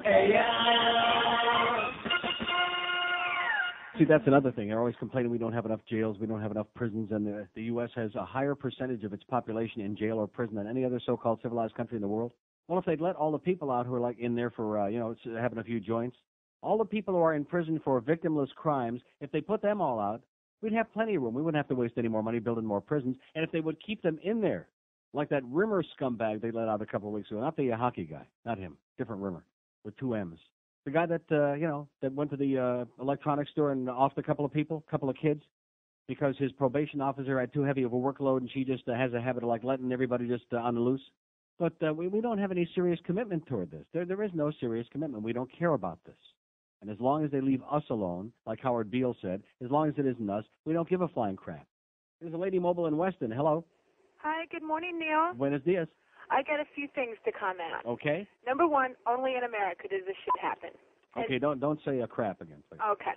Number two, this kid is old enough to be tried as an adult, Yeah, but I don't know how you feel about the death penalty. I like it. This is the kicker. Yeah. He's old enough to be tried as an adult. He will be, but he's not old enough to go for the death penalty. Mm-hmm. Go figure. Yeah. And now the last thing, which will bring a smile to your face and you'll probably crack up. This is medical news that just broke out. For all the women, all the women who are PMSing, this gynecologist came out with something so they won't get cramps. He puts a battery in the box of, they're going to be sold by boxes. It's a vibrating tampon. Oh, right. I've seen that. They're waiting for FDA approval. In fact, Jeff Cohen is going to be first in line to get him, and not for his wife either. I just fell off the couch when the news reported that. I said, now we're going to have a bunch of women walking around town with the vibrator there. Well, you think you were falling off the couch now. Just wait till it comes out. I know. We're going to have a lot of car accidents. They're going to ditch their husbands, and they're going to be ragging for the whole month. At least to keep them busy in the car anyway. Have a great day, sweetheart. Thanks. Bye-bye. Bye. Can't you just see that? All the crazy things that people do in cars now? How about a pencil-thin anal vibrator with every new car? Sure make Jeff Cohen happy. He's heavy-duty in those pencil-thin rectum vibrators. And he's straight as an arrow. Well, I don't know. We got trailer park. Like I told you the story a couple of days ago about the woman in Walgreens with the 2 little kids running around. I mean, just trashing the place, just destroying, ripping stuff off registers, and just opening up all kinds of crap and throwing it on the floor. Oblivious. So when you turn on shows like Jerry Springer and you think, boy, they're sure going to run out of that trailer park trash pretty soon for all of don't worry, there's an endless supply because they're reproducing like rabbits. In the meantime, here in Miami, they're doing acid attacks on abortion clinics. That's what we be doing because we love those fetuses. But those people, by the way, are the same ones, the right-wingers who are hysterical about abortions, the same ones who are the gun lovers and the same ones who don't give a flying crap about the kids that got murdered yesterday or any other kids once they're born. They are fetus huggers. They're hugging their gun with one hand, and they're hugging their fetus with the other. Don't shoot it. There's a lady in Kendall. Hello. Hey, Uncle Neil. Yes, ma'am. Finally, honey, after 3 years of trying to get you. Well, here I am. I know, baby. And, Haven't had an open line in 3 years. And in Kendall, too, honey. Mm. Yes, and I'm living in the Kendall area, and I'm still trying to figure out where the hell I'm at. Yeah. Yeah. We'll send you a road map. I know, I need one. And a compass. I know, my husband's trying to tell me, well, honey, you're on this road. And a pencil-thin anal vibrator from the pizza Exactly. line. Oh, honey, I would love that. All right. That's right. And, Jeff Cohen just gave a thumbs up. He said it's in the mail, sweetheart. Ooh, I'll take it. Let's see. A dingo ate my baby. I just felt like I had to say that. I'm just silly as hell, Neil. And let me tell you Sounds something. like it. Let me tell you something. Better give Neil. George your address. He wants to stop by on the weekend, get some good stuff for the holiday. Well, come on over, baby. All right. Hey, let me tell you something. I would take care of you. I've got an empty I room think this here. lady's got the really good. Yeah. That's right. Honey. Oh, God, I need that. I haven't in 3 weeks.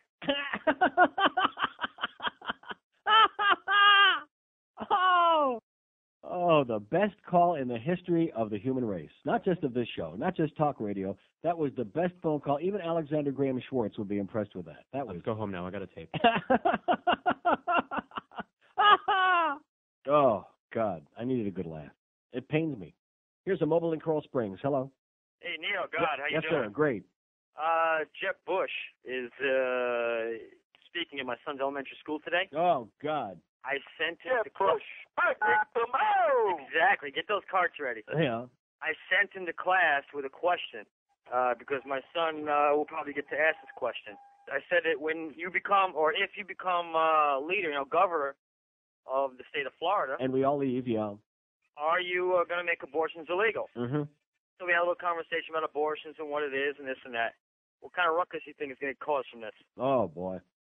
You wait till you read the papers, because my son will probably ask the question. Yeah. And it'll be some kind of file. I'll get a letter home today with him or something. One thing about Jeb Bush, he makes Daddy look like a raving liberal. Oh, he's unbelievable. Yeah.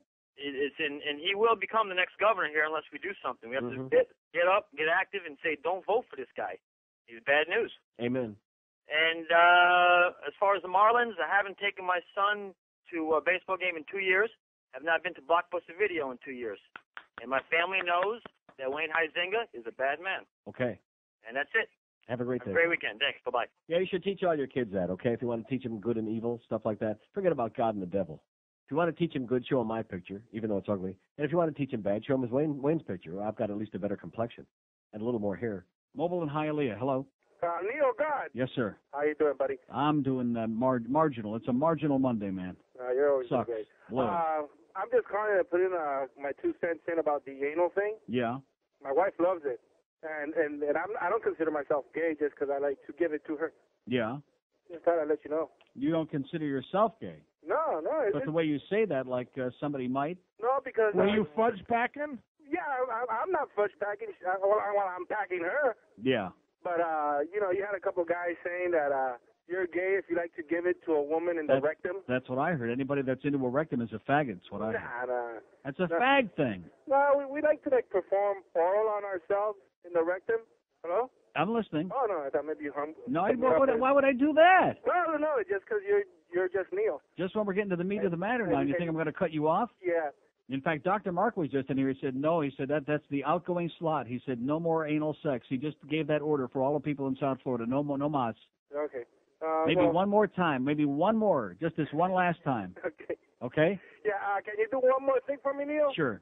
My wife, this is the first time I make her listen to you. Yeah. And she's never heard bagpipes. Okay. And how did I know that? So now he's got on the anal sex. Now he's trying to move on to bigger and better things. Okay, pal. Get out of here, you pervert. Here's a lady in Miami. Hello? Hello? Yes, ma'am. Yeah, I'm a bit concerned about the anal sex issue. You're concerned about anal well, sex, let me tell you why. I've been dating this guy for 2 years, Yes. and he's continually expressed his preference to... He continues to express his anals? He's doing his anal express? No. I thought that was for dogs. He continues to express his preference for us to do it, and I'm a bit concerned that he might be